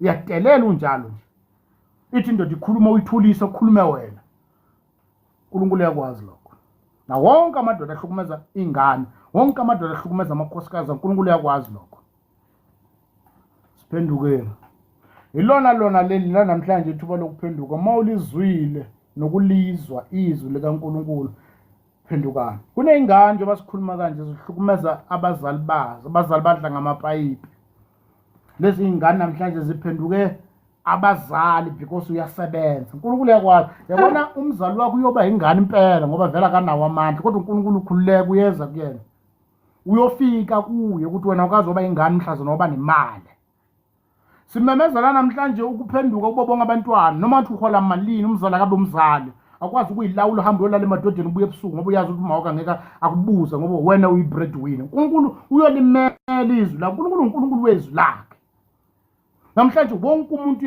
emakhaya uphethe abazali uthethe isingane uthethe obhuti bakhe abadala uthethe nosisi bakhe ngoba uyi-breadwinner unemali uNkulunkulu yakwazi simemezele ukuphenduke iphenduke leyo mpilo akusiyona uNkulunkulu ayifunayo phenduka ube ingane noma uthi unemali akwazi ukuthethisa uma wakho wakuwashela iwashini kuze kube buhlungu iy'nyawo izandla i-sunlight idla iminwe le ngenxa ukuthi phela kusisi wale ekhaya unemali leli kholwa leli ivile nenzipho ezinde engathi amavampire elingafuni ukwenza lutho elidelelayo linjalo lithi liyakholwa ngeke wena wonke umuntu le ekhaya nje ukuthobela umthetho wakho sewaba mdala uyingane ngoba unemali ngeke yabona nje ubhuti wakho noma kade anamali mdala umtshela ubhuti wena umdala le ekhaya futhi ungambhuqi utshela ubhuti wena umdala yiwena kumele sitshela ukuthi indlela ephuma kanjani hlonipha umyalo kaNkulunkulu uNkulunkulu wama-principle uNkulunkulu wezulaka ngeke kuzokushintsha umncane akake ube mdala ngoba nemali imali akwenza ube mdala imali akwenza ubuhlakanipha futhi noma sokubona ekhaya ukuthi la osisi wami omdala usathathwe kwesiphukuphuku ngoba mina nginemali wale refuse lithi iBhayibheli uJesu bakhe bafuna ukumgcoba benkosi wabala lithi iBhayibheli wamunyuka phakathi kwamhlazana ebona ukuthi bafuna ukumenza into kusasa bazophinda bathi yithe esakwenza ngoba inkosi lithi iBhayibheli wamunyuka phakathi kwabo refuse wale uthi mhlazana uxhashazwa ubhuti wakho wena sewenza ubhuti ekhona ubhuti wakho inqabele lento ukuthi khona ubhuti lekhaya futhi umazise ngoba uNkulunkulu wezwi lakhe ngazi nanga ubhuti noma tudakwe kangakanani somlinda mhlazana esoba sixoxa naye njengobhuti sesomlekelela lapha kodwa ngisena ubhuti lekhaya ngoba nginemali nanga ubhuti nanga usisomdala labo sisi bethu laba bahlukumeza osisi babo emakhaya babahlanganyela noma babo kuhlunyezwa ingane zabo ngoba unemali lento yenziwa abantu abakholwayo repent simemezela ukuphenduka namhlanje busuku ukuthi miyeke lento yakho iyeke phenduka kunezinto omele uyinqabe empilweni sawathola amathuba sawanikezwa ama-title sibizwa ngamagama wonke amagama sanqaba hayi angisiyo le nto le msungisulela wena thawunya kutshela mina yalutho siyo leyo nto nqaba sizathu salokuthi simemezele ukuphenduka sithe sihloko sethi umuntu nomuntu uNkulunkulu umnikezela ithuba lokuphenduka yilo lona le njengoba silimemezela kuwena repent siyangicela siyancenga ubele bukaNkulunkulu ispeed asisizi ngalutho kune-direction doesn't matter ukuthi ugijima kahle kangakanani kodwa uma ugijimela endaweni wrong ukugijima kwakho ku-useless it's a piece of advice bamba ama-principle ombuso than unokuvutha ungenzi khona ngiphinde bamba ama-principle afuneka embusweni bamba ama-terms and condition la uJesu akhuluma ngawo ku-chapter 6 athi funani ukuqala umbuso kaNkulunkulu nokulunga kwawo lokhu kulunga kwawo ama-terms and condition izinto ey'funakalayo in the kingdom yekela ukuvutha uvutha ubhabhaza ngelimi uphapha endaweni efudumele ngoba ukuvutha akukuyisi lapha khona uhamba kancane kodwa ubamba ama-principle owazi ukuthi akwenziwa lokhu kuyenziwa lokhu akwenziwa lokhu kuyenziwa lokhu akwenziwa lokhu lezi moto esihamba ngazo emsebenzini kunama-speed u-6 to 6 u-8 to 8 u-100 to 100 ukendlula nje ngespeed wam mathi ufike phambili wena uyitotobela ngomthetho womgwaqo umfice esenikezwe ithikithi esebamdonsela eceleni uthi akubalulekile ukubamba ama-principle omgwaqo ngoba uyofika uphephile la ukhona awusabi lutho ohlangabezana nakuba ubamba ama-principle wasemgwaqeni it's a piece of advice yekela ukuvutha kodwa imigomo nemibandela efunakalayo in the kingdom awuyibambile kunezinto ezingenziwa kodwa wena ubhisi uyazenza kodwa uyayibabaza uvutha into ongayazi yiloko sikumemezelayo ingane zakwethu ebusuku fundisa uzikalala sifikeni siphephile sonke kodwa kwaselekelela ukuthi kunezinto utshelwa zona ukuthi akwenziwa la yabona emgwaqeni kunayo yonke into eyenza yabona bafethu ukube wonke umuntu ulalela umthetho womgwaqo azikho imoto engadala ungozi kuyashiya ukuthi la ku-overtakwa la kuyashiya ukuthi lana kunebhende ngamagama lento ezama ukukhombisa ukuthi kunebhende bathi yehlisa ispeed lana ukwazi ukuhamba ngespeed esingaka lana kwenza lokho kusuka kulekelela wena ukuthi ekugcineni kosuku ufike uphephile la uyakhona nasezulwini kushiwo kanjalo ungakwenzi ukuthi ungakhulumi ukuthi ungakwenzi lokuze ufike uphephile la kuyiwa khona le platform abantwana bakaNkulunkulu abasindisiwe egameni likaJesu. Uma khona la ungakholwa siyathemba ungenele ukuzofunda hayi kuphikisana. Ngenani bafethu ke sixoxeni. Kodwa iyodwa nje simemezelayo, simemezela ukuphenduka. Ngeke kukusize ngalutho ukuba ignorant, ngeke kukulekelela ngalutho noma kungasebenza namhlanje kodwa yazi kusebenza kwesikhashana kuyogcina usimakade. uNkulunkulu ogcinayo futhi uyogcina ngelinye ilanga ngiyakutshela mina. Uyobona ukuthi uyena inkosi. Yiloko sikumemezelayo. Uma khona urequestile bafethu sicela ukuna-accepta sixoxeni ngafishane. Le platform abantwana bakaNkulunkulu abasindisiwe egameni likaJesu. Uma khona la ungakholwa siyathemba ungenele ukuzofunda, kangenelanga uzophikisana. Uma uzophikisana hlala phansi musu uyaluza. Siyamemezela egameni likaJesu. Simemezela ukuphenduka ey'ntweni zonke esihlangabezana nazo. Ngiyawubona ama-request lana. Simemezela ukuphenduka ngani zakwethu, simemezela ukuphenduka. Ngeke kusize ngalutho ukudlala amasonto. Ngeke kusize ngalutho ukudlala imikhuba. Ngeke kusilekelele ngalutho. Kodwa siyamemezela o-requestile bafethu esho ukuthi o-requestile lapha ezansi ngim-accept. Siphumuleni bafethu. Siphumuleni. Lokho sikushoyo ngani zakwethu, siyalibonga ithuba elihle usimakade asiboleke lona. Kodwa simemezela ukuphenduka. Ophendukayo uNkulunkulu uyamnikeza ithuba. Amvaleli ngaphandle. Sisho lokho bafethu, sisho lokho egameni likaJesu.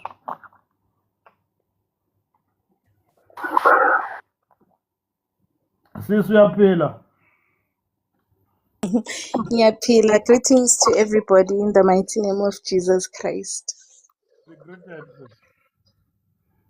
Hey, no, i-topic yanamhlanje, it's so relevant. It's so relevant, kodwa abantu, it's something that they don't consider. Because we speak too much on grace, but we forget the other teachings. You know, kufana nokuthi, when people deliver the gospel, they focus only on one side or one characteristic of God. They only focus on the God of love. But we don't focus on the God of order. We don't focus on the God who gives commands. And when God gives a command, we need to understand that He has given you the ability to do that.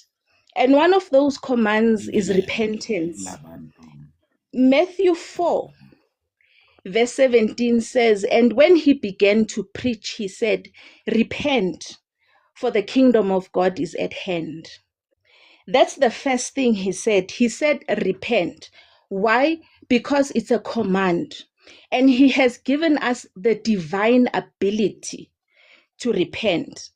You know, repent is not a skill. It's not something that you can go to school to learn.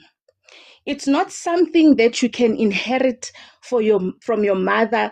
It's not an inheritance that ugogo kagogo left behind. It's a divine ability that has been given to everybody. This is the kind of God that we serve. God will not command the impossible. Once you hear a command from God, then we need to understand that He has made it possible for us to obey it. Because that's the grace of God. You know, abantu abaningi esikhathini esiningi bathanda ukuthi, where is the evidence? Give me proof of what you are saying. Well, repentance is a proof of the grace of God. When God calls us back and He says, come back to me, He says, repent. It means that He has given you the ability. He is not going to command something that you cannot do. Repentance, I repeat, it's the ability that God has given you, and it's the evidence of the goodness of God. Masfunda laphaya Romans 2 verse 4, it says, the goodness of God leadeth thee to repentance. That's the evidence of the goodness of God. It leads us to repentance. And then which makes it true. what the word of God says. He says, it is not his will that any should perish, but come into repentance. How can this God that we serve say it's not his will for us to perish, but not give us the ability to come back to him? If he says, my will is for all to be saved, it means he has given us that ability. But then we come to that critical point. We have to choose. The ability is there. The goodness of God is there. But the choice is yours. We see this makakhuluma laphaya uJesu Kristu Revelations 2 verse 21, and then he says, and I gave her the time to repent. He's speaking about Jezebel. So if people like Jezebel were given the opportunity to repent, what about us? But how did she respond to this opportunity of repentance? She was unwilling to leave her immorality behind. So when you've been given an ability to do something, when you've been given a command, and then you don't do it, there will be repercussions. Judgment will follow. If God says, repent, come back to me, it's because he knows you can.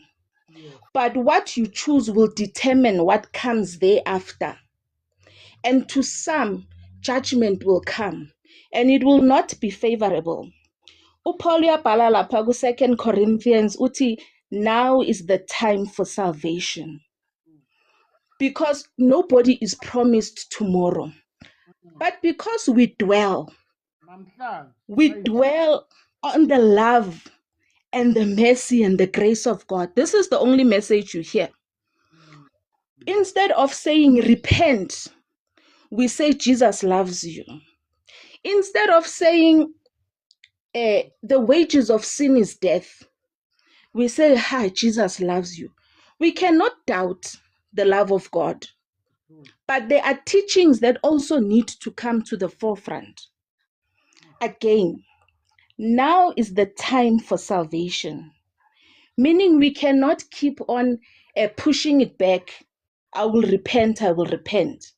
Tomorrow is not promised to anybody. Lapaya, I stress this one more time. The divine ability, it's there, it's been given. But what do you choose? Are you going to repent or not? Deuteronomy 30 verse 19 says, I have placed before you life and death, blessings and curses. He says, choose life. Repentance goes hand in hand with choosing life. Now the question is, what are you going to choose? You have to make a choice. It's either you do or you don't.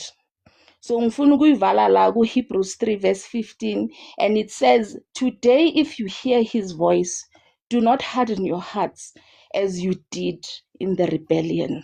You must make a choice. Make a choice. Ngicela ukuyivala lapho namhlanje. Khuluma ngokuphenduka bafowethu, uNkulunkulu wonke umuntu umnikezela ithuba lokuphenduka. Akekho noyedwa phakathi kwethu as we speak namhlanje ebusuku ukuthi uyothi mhla elahlwa athi angilitholanga ithuba. No one. Sonke nabafile namhlanje bayalibuka leli thuba bakhe balithola empilweni abangalithathanga serious. All of us. Nathi sidlala emapulpiti esidlala amavesi nezambulo zakwaGoogle sisazoma phambi kwaNkulunkulu. Silitholile ithuba lokuphenduka lokuya kudlala nemkuba nokumanipulate abantu neprofeti egugulwayo. uNkulunkulu sinikezele ithuba lokurepent. Doesn't matter ukuthi simanipulate abantu abangakanani, but ithuba silitholile. Yilo lona leli isiqiniseko lesi sinaso manje sokuthi if we repent namhlanje siyaqiniseka ukuthethelwa izono zethu. Lokho sikusho nganza kwethu namhlanje ebusuku uma sirepent. Asibingelela lapha ezansi, Uncle Jesus, siyabingelela. Ninjani baba, ngiyabingelela nami. Ngiyathaza ngiyavakala but okay, ngiyathanza ngale ndlela oyibeka ngayo ukuthi uNkulunkulu usiniketile litfuba lekuphenduka awusho ukuthi uNkulunkulu usiniketile matfuba ekuphenduka but usiniketile litfuba lokuphenduka because labanye bacabanga ukuthi mhlambe lelithuba lesiniketwe lona namuhla singadlala ngalo namuhla nakusasa utosiniketa futhi sidlale nalela ngalakusasa sicabanga ukuthi lama atohlala akhona so la isuke lokwena ukuthi siwuthathele phansi umusa kaNkulunkulu noma sidlale ngemusa kaNkulunkulu lokuthi sicabanga ukuthi utohlala ukhona musa wekuphenduka uthi lo mnyamfundisi God is not a God of second uthi God is not a God of second chances but is a God of many chances. Then the question lengidibuta yona mina ukuthi where do you get that ukuthi is a God of many chances because iqiniso ukuthi labanye lithuba labo lokuphenduka linginamuhla kuphela and uma bangadlala ngalo angeke baphindze futhi balithole so kwamele ukuthi silithathe serious indzaba yokuphenduka singabi nalomqondo ukuthi litohlala likhona sometimes labanye abafundisi nabachula bufakazi babo atokuchazela indzaba ukuthi bengitshontsha bengenda lokanganatha ngabulala ngayejele ngaphuma uNkulunkulu wabanemusa ngasindiswa bese labanye bacabanga ukuthi nabo batoyenda njalo babe nalomusa lo munye awutholile kana angeke kuze kube njalo into othi ngiyazama kwenda lokubi lokwena ukwendile impilo yami isale iphelele lapho ngabe nalenhlanhla lewena ube nayo so kubalekile ukuthi silithathe serious lethuba lokuphendula silithathe serious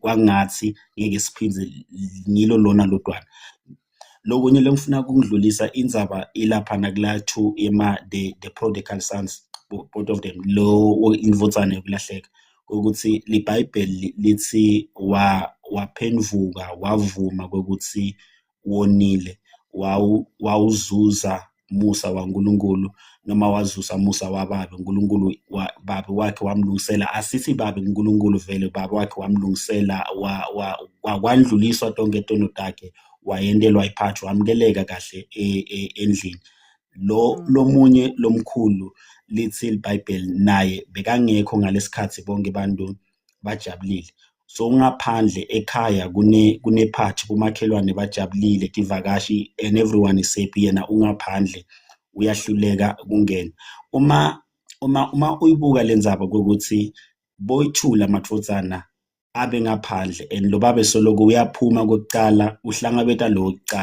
kuqala uyakhona kungena endlini ngenxa ukuthi kube nokuphenduka lo wesithu naye ungaphandle but indzaba yakhe asikhona ukuvisisa ukuthi bakhonile kungena naye noma abakakhoni kungena naye and la isuke ibambe khona ukuthi kude lana kuvela khona ukuthi uyaphenduka la kukhona nemagama la akhulumako uthi yena besoloko nginawe ngihledi nawe ngiyenda yonke imithetho lo ngitshela ukuthi ngiyende so bantu labaningi labangeke baphenduke etingcondweni tawo ba-convince bona ukuthi inzandvo yaNkulunkulu bayenda yonke iphelele and labantu labo vele angeke size sathi ukuthi batongena embusweni kaNkulunkulu noma ngeke baze bangena abaphenduki ngenxa yokuthi ingcondweni tabo kunaloko ukuthi ngikwenda konke lo uNkulunkulu afuna ukuthi ngikwende lengidibuta kona ukuthi uma ngabe ukuthi wena sonke lesikhathi bohledi naba kwakho and ngalendlela lekakhuluma ngayo uthi sonke lesikhathi bengihledi nawe uma ngabe ukuthi sonke lesikhathi bohledi naye lokho kuliqiniso indzaba ungakwadi ukuthi uma lo mfowenu sekabuya babakwakho utomjabulisa lokho utoyenda lephathi so ukuthi bekakhona ahledi naba kwakhe but bekangadi ukuthi babakwakhe enhlitweni yakhe kunaloko ukuthi kutomjabulisa uma lo mfowabo sekabuya so kunebantu bekuthi ngikusho kwabo bona bahledi naNkulunkulu but abayati inhlitiyo yaNkulunkulu abathi ukuthi yini lokusenhlitweni yaNkulunkulu yini lokumjabulisako uNkulunkulu so labantu labo kubo kuyabavimbela lobo ukuthi bangaphenduki because if inetono tabo abadiboni uyamuva naye noma akhuluma and lokunye lokubutaka nangabe ukuthi ulo uyamthanza kubaba wakhe indzaba kungamjabulisi lo lokujabulisa baba wakhe kuyamjabulisa ubaba wakhe ukuthi ajabulele mfowabo ukuthi ubuyile mara yena lokho kuyamhlukuthelisa ngiyabuza ukuthi umzalwane lo njani noma uye uthi yakholwa yena mara kumjabulisi ukuthi lo munye sowuphendukile kunebantu labakholwako bathi bakholwa bona but abajabuli na kuba khona kuba nebantu labaphendvulako kubavisa buhlungu ukuthi labanye bayaphendvula athi ukuthi lo muntu lona siyamati kokuthi bekanatha bekangwadla nyalo uyasonda uyashumayela indzaba abafundi kungashunyayeli thina in order to why kungakujabulisi ukuthi kunebantu baphendukako. So lokho kuyacada ukuthi labaningi bethu sidzinga kuphendvuka siphazanyiswa kakhulu i-self righteousness, sine righteousness yethu asifuni kujula enhlitiyweni yaNkulunkulu sibuke ukuthi yini lokusenhlitiyweni yaNkulunkulu, yini lo nkulunkulu afuna ukuthi sikwende. Labaningi bethu vele kahle sidzinga lokuphenduka. Labaningi bethu sidukile and asiboni ukuthi sidukile, siyawudzinga kahle musa waNkulunkulu. Ngitomalana mfowethu, ngiyabonga sihloko sakho. Phathi siyabonga kakhulu, siyathokoza. Wayichaza indaba yendodana olahleko, ngathi ngiyaqala ukuyizwa. Mfowethu, uNkulunkulu umdala. Mfowethu, siphendukeni ngempela. Wena uzaziyo, wena uyazi enhlizweni yakho. It's not about ukuthi bani utheni, but deep down in your heart you know ukuthi uyadinga ukuphenduka. Uyadinga lithi iBhayibheli uthi umfowethu la uphumayo uthi one of the things eyenza ukuthi indodana olahleko imukeleka yaphendula. Lithi iBhayibheli isacabanga yathi ungcono ngibuyele ekhaya, ubaba unezisebenzi khona, ubaba angibuyele ekhaya ngofika ngivume kuye ukuthi ngenza iphutha phambi kwakhe naphambi kukaNkulunkulu. Wavuma umfana, waphenduka ukuthi yes, I accept that I have done mistake, ngiyawamukela amaphutha ami. And for the fact ukuthi wamukela amaphutha akhe, it means he was willing ukuthatha i-punishment noma ngathiwa yiphi ubabe wakhe wayezofika naye. Kodwa bafowethu, repentance, umuntu bafowethu kuningi esikwenzile, nawe ufakazi bami nami ngufakazi bakho, kuningi esikwenzile, but what is more important ukuthi let us refuse kufela emanyaleni. Ngeke uphile uthi umpostoli Paul usohlala ezonweni kuze kuvama umusa. Asikwazi ukuhlala emanyaleni kuze kube phakade because siclaim ukuthi si right, kodwa sisoba inkunzi esihogo ngelinye ilanga. Futhi usigalala sibingelele mphathi egameni likaJesu memezela. Amen. Ninjani kodwa? Saphila mphathi njani? Umusa wanele bonke abantu mangethe. Wanele bonke abantu. No, siyabonga. Isikhathi esiphila kusona mangethe mana hayi khona. Ukuthi wena mangethe lento yokuphenduka iyadinga ukuthi uNkulunkulu umenze abe yisibuko sakho, ngoba iproblem abantu abasayihloli uNkulunkulu beyibuka uNkulunkulu, bayibuka kubefundisi. Alright.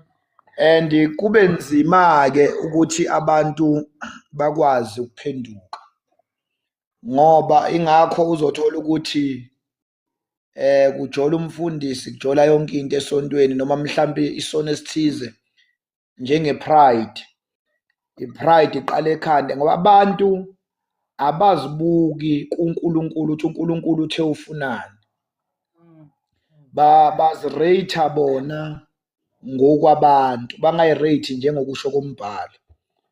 Ngoba ukuphenduka mangethe kudinga ukuthi mawumuntu wenze introspection. Wenze introspection usuke ubheka uNkulunkulu engcwele, uzibheke wena ukuthi ungcwele. That is why abanye abantu bayolahlwa bekhonzile, balahlwe bethandazile, balahlwe beprofitiwe. Wathi uJesu bayothi sashumayela sabeka abagula izandla basinda, bese thi ngiqinisile ngikaze nganazi. Ngoba uma ubheka uNkulunkulu engcwele, yabona nje mangethe mangithi yaprofita Sunday bengitshela abazalwane ngithi lento yokungaxoli ye-forgiveness, ungaxoleli abantu, leli vangeli lamanje lithi umuntu uyamxolela bese umgcina kude distance, bese niyidefender nithi niprotect inhliziyo yenu. Ngimxolele kodwa ngifuna angene emzini wami ngithi kokwenzakalani-ke masifike ekhaya ezulwini ngoba lo muntu yomfica ezulwini, lo muntu lo ngesenze sibona lo muntu yena lo wakuthathela indoda uzomthola esezulwini ngoba umbuso kaNkulunkulu abantu abaphendukayo.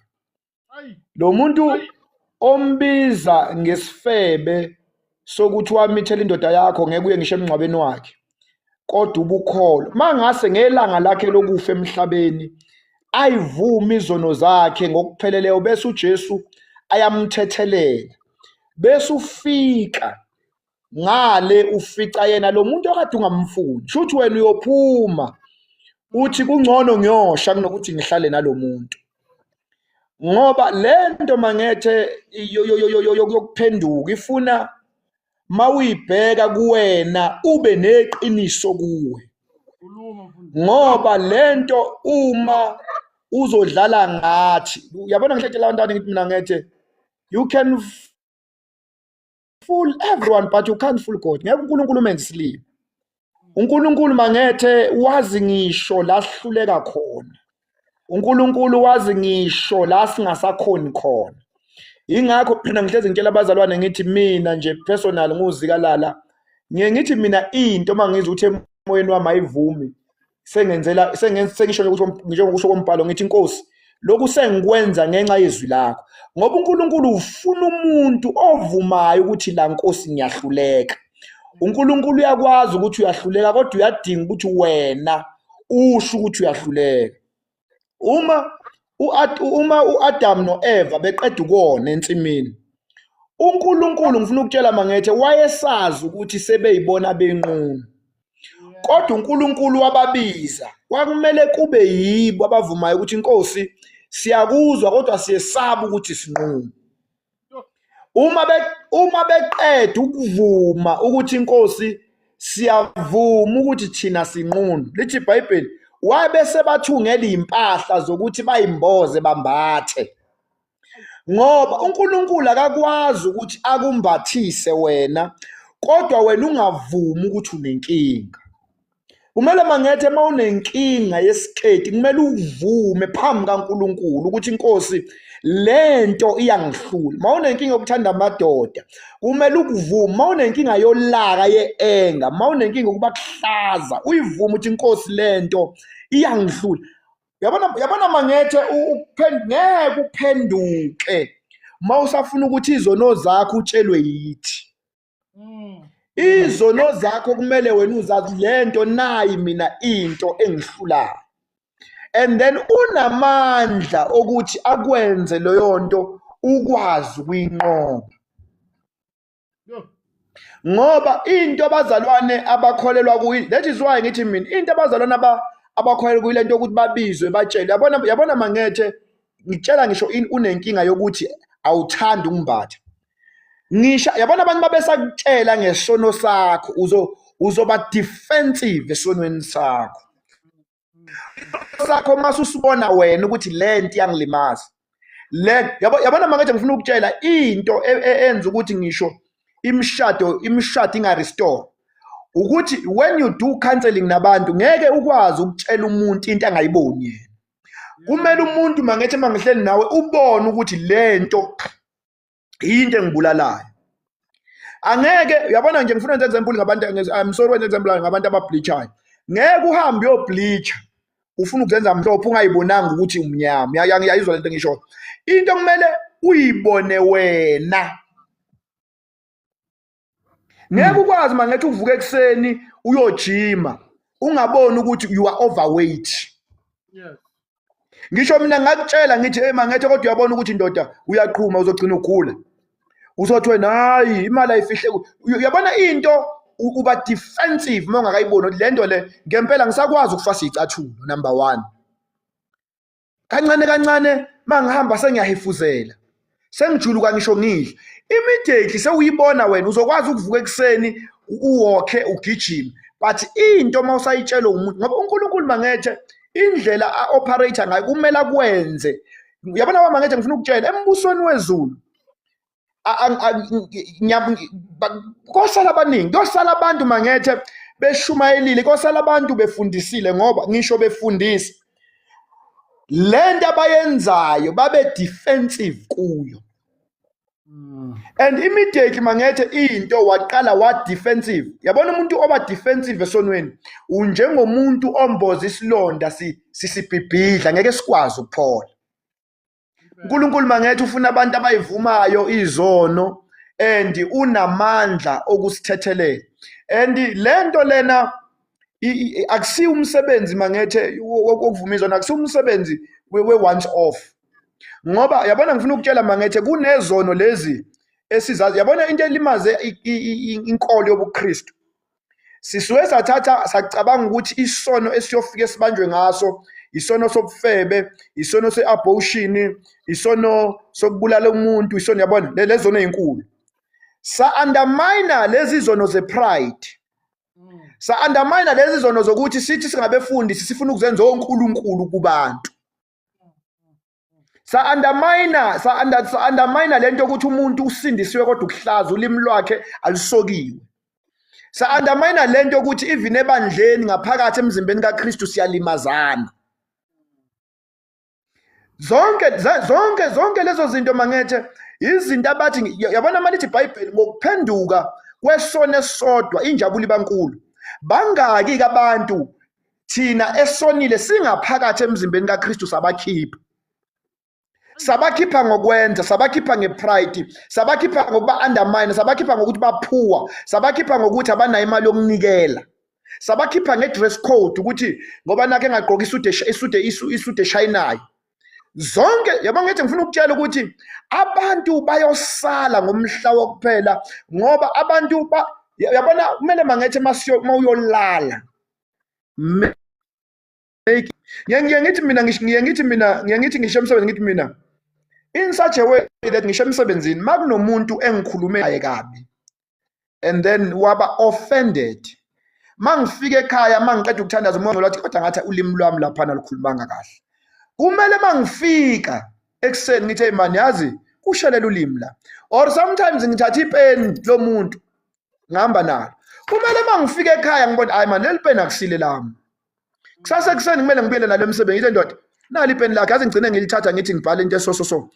Zonke yabona mangethe malithizwe asibe ngcwele njengalokhu naye engcwele. Ubungcwele ke mangethe akusiyo into ye once off. That is why umuntu each and every day egeza. Ugeze kuseni, ageze ntambama, umezizwe ukuthi ujulukile uyageza, umezizwe ukuthi ukhathele uyageza. Yiyo ke into efunakalayo leyo emzimbeni kaKristu. But ke yabona mangethe ngihletshela ngithi mina leliva and ngihlezi ngisho ngithi ufana noma umuntu mangethe sisazokusimtshela ukuthi awuqoki kahle, lo muntu sisuke sibheke ingaphandle, kodwa ingaphandle mangethe livezwa ingaphakathi. Umuntu ohleze complainer mangethe, umuntu ohleze hambe complainer la endleleni enganeliswa njengoba uqeda usho ukuthi abantwana bakwaIsrael babephuma eGibhithe. Umuntu ohleze complainer akuveli nje kuphela emlonyeni, ukuthi ingaphakathi lakhe. And thina sifuna yabona udokotela into engiyithanda ngayo ukunikeza ama-antibiotics, into ezoqeda ukufa ngaphakathi. Ukufa mase kuphele ngaphakathi uzobona ngama-result angaphandle. Ngalawo mazwi ami mangethe ngithi abantu ngempela mfowethu asiphendukeni, not ukuthi ngithi nami la khona ngingenzanga kahle.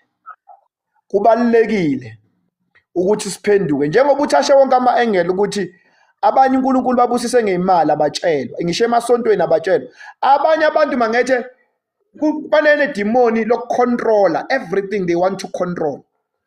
Uma sebandleni ufuna ukucontrol umfundisi ukuthi arane kanjani iservice ashumayele, abantu sebezenza ama-assistant angazothi ama-assistant sekuyiba. Yabona ngifuna ukutshela mangethe bazalwane, uNkulunkulu mangethe lithi iBhayibheli abathandayo uyabayala aphinde futhi enze njani abasole. Usuku usuyinkinga uma umzalwane ongayalwa nomzalwane ongasolwa, ngoba uNkulunkulu mangethe yabona nje kunezinto othe mawuyithinta ngenze you must do introspection ukuthi i-introspection mangethe ukuthi ekhaya ngenze nje example into eqeda ukisho ukuthi ekhaya uma ubusisekile do you give abanye abantu an opportunity yokuthi nabo badlala irole yabo uyabona and uyakwazi yini futhi mangethe ukuthwala abanye uyabona ngoba ezinye izinto lezi elimaza emzimbeni kaKristu abanye abantu bazoba right babe right kodwa you find ukuthi imoto yakhe nje angeke alift umzalwane wenkonzweni ngeke imoto yakhe kuthiwe enkonzweni sinephasika kunenkonzo ephasika aze ngemoto yakhe anikele ukuthi mina ngizohamba ngolanda izitsha zokupheka yabona mawulokhu uyirate ngokuthi mina ngifika mina ngenzani mangethi yeke ukurate abanye abantu awuhlale phansi nepeni urate i-anger your anger issue uyithike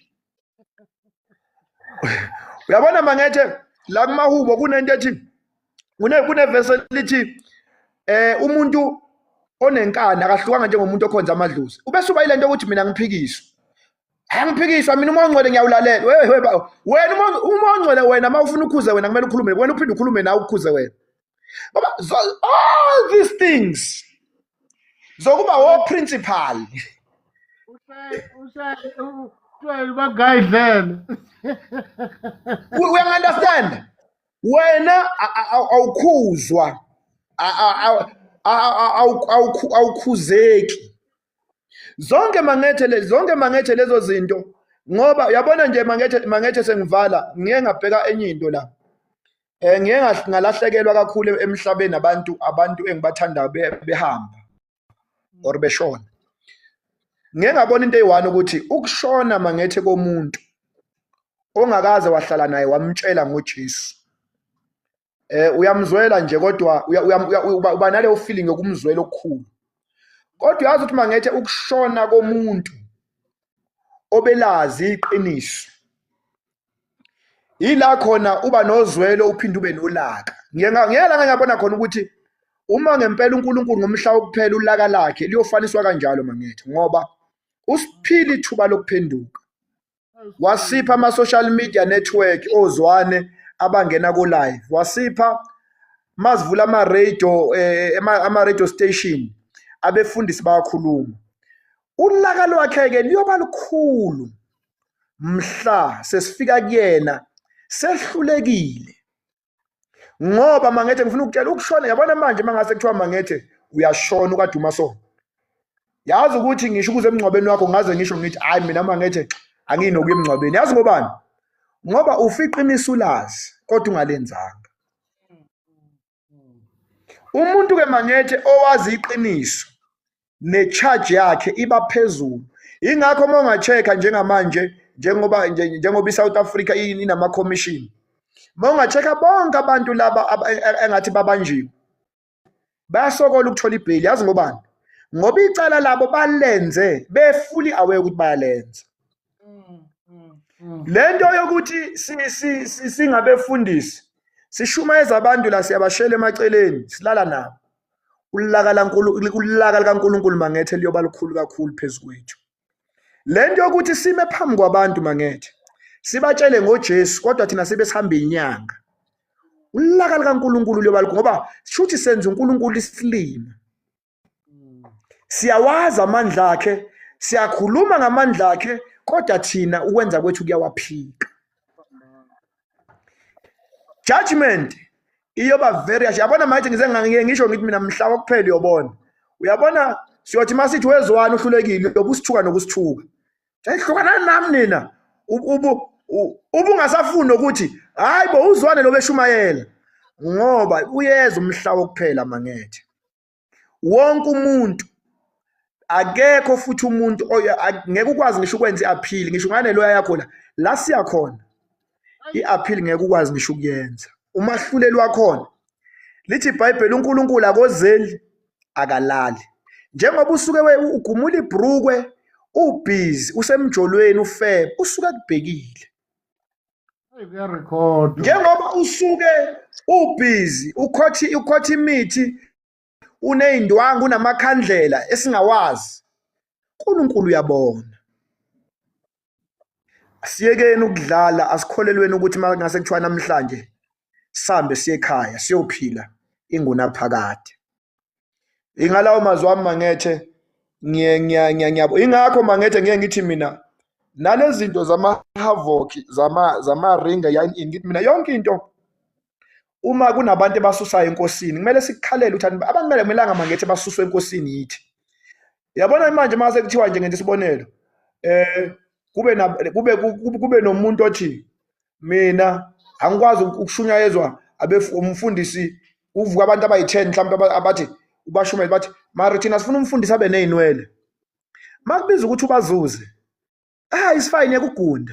Uma ngase kuthiwa manje uthwele ngokuhlezi ushaya ichiskopo yeke inwele uhlale ngempandla yakho inhloso ukuba wina lithi ibhayibheli ngoba into emlimaza umzalwane iyeke. ngiyabonga Mangethe iloko nje Mangethe mfethu esikumemezelayo ukuthi nathi masiyolala asiphenduke. And uJesu kubeke kwacaca ukuthi yazi nokubheka umuntu wesifazane umkhanuki athi kufana nokuthi usulalile naye wenza yonke into. uJesu kahle kahle befuna ngisho ingqondo zethu zibe ngcwele. Wahlala emehlweni omuntu wamkhanuka wabona imoto kamakhelwane wayihalela ukuze kungaze kube nezona eziningi ezilandela ukuthi uzumthakathe ufise ngathi ngashayisa. Mhalalisele usuke ekubaliseni ukuthi ufise ngathi ngabe yakho. Ngalawo mazwi wami Mangethe ngithi siyabonga mntaka baba uNkulunkulu mfowethu asigcinele wena. Siyathemba ukuthi wonke umuntu ozwayo ngelinye ilanga iyodlala ifilimu. Le film ka live yobe kusho kuthiwa washo uzwani wangaphenduka washo uzwani wathi into yabona njengobusho ukuthi abanye obama basindisiwe badelela amadoda kuza ngelimi yenzani kodwa endlini uyindoda. Cabanga sewenze konke into ulahliswa ukuthi umuntu ubekwe waba yinhloko awumnika ngethuba lokulida ngoba i-judgment uyabona izo zonke izinto omunye Mangethe la alishumayela ivangeli anjani kanti ingane zakhe akayinakekela akazondli nokuzondla. Lithi iBhayibheli uNkulunkulu uyamenyana indoda enganakekela abantwana bayo. Omunye la usindisiwe Mangethe wondla lezi asemshadweni lezi ayithola ebusheni bakhe useyikhohliwe akazi nokuthi ngoba kubanda kanje akazi nokuthi igqokeni uyolahlwa ngomhla wokuphela uyolahlwa nangale malinyana lento yokuthi wena ngoba nakho usindisiwe mhlawumbe usuwathola umendo washiya ingane ekhaya nogogo njani. Lo ngane iyadinga ukudla nayo. Lo ngane ngoba kubanda iyadinga ukugqokiswa. Lo ngane nayo iyadinga ukiswa eMcDonald's njengazo zonke izingane. Uyeza umhla wokuphela. Asiphenduke sisasenganeno. Sambe sasiphenduke isikhathi Mangethe sisasekhona. Lento yokuthi kini kulala kungadliwe ubuphethe imali unkunzimalanga uthe ekhaya ingoba basindisiwe uthatha imali uyisa kumfundisi uyeza umhla wokuphela.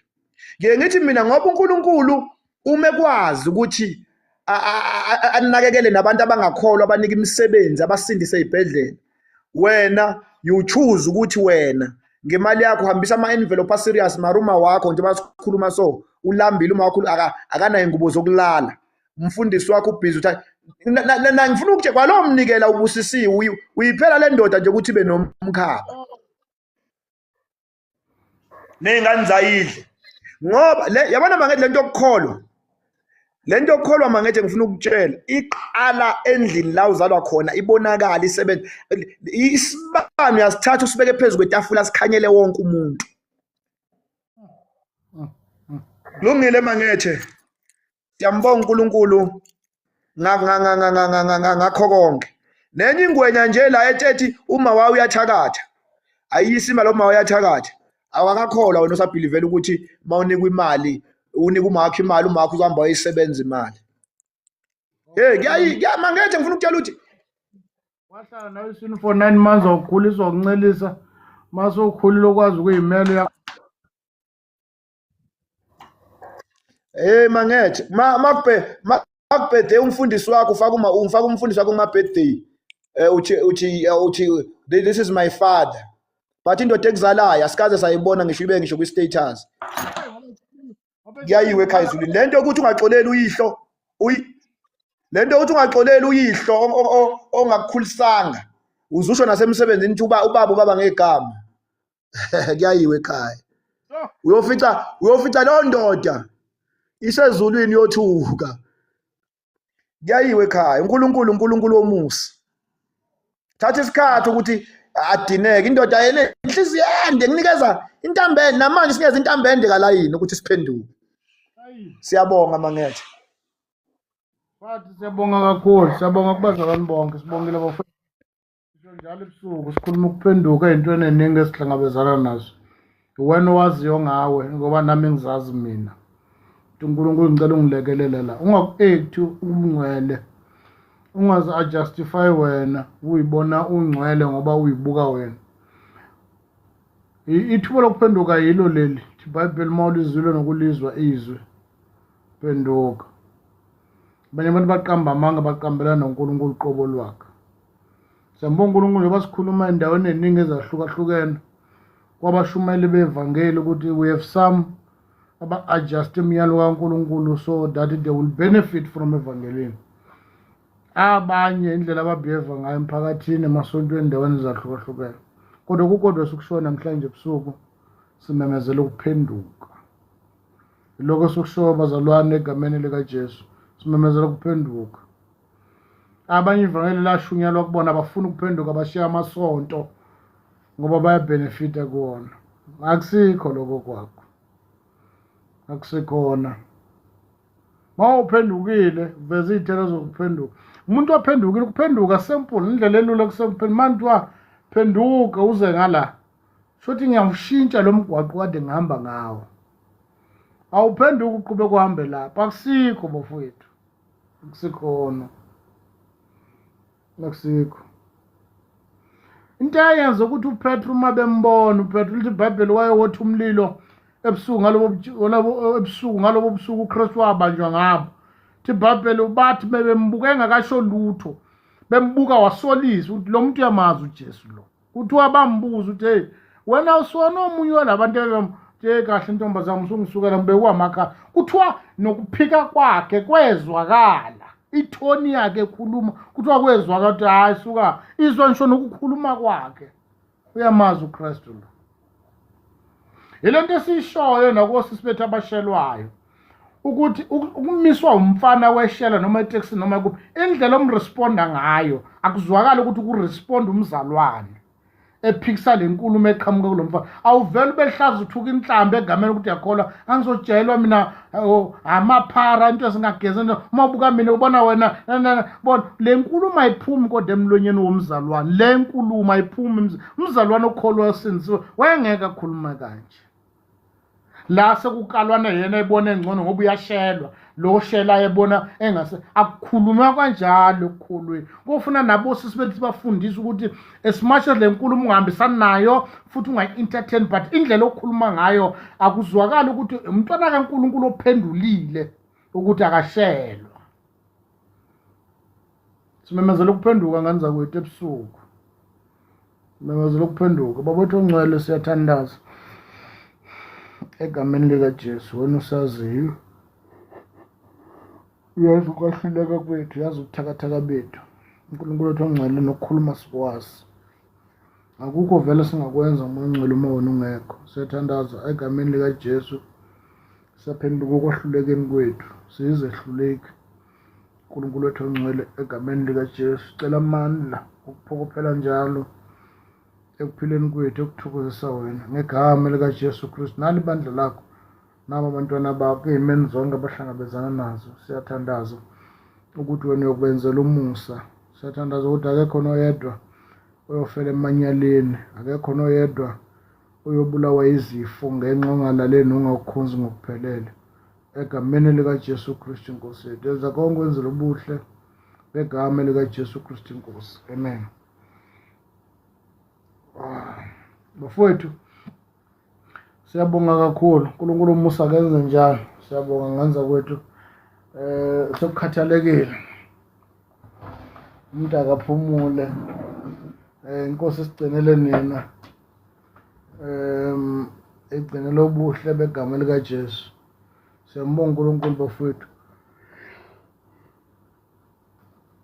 ithuba lihle siboleke lona ukukhathalekile bafethu nilaleni kahle siyabonga kakhulu uNkulunkulu omusa ngigcina bafethu siyabonga kakhulu repentance ahlangane ngolwesine bafethu ngo7 siyabonga kakhulu egameni lenkosi yethu uJesu good night bafethu ngiyanithanda uthando lukalafu sizoyiposta intshumayelo kwabaqala ukungena sinazo intshumayelo ku-page lethu ku-YouTube ebhalwe James K1 ku-YouTube sicela niyoyicinga lapho bafethu sizoposta khona egameni kaJesu siyabonga kakhulu good night bafethu kusile kusasa siyanithanda egameni lenkosi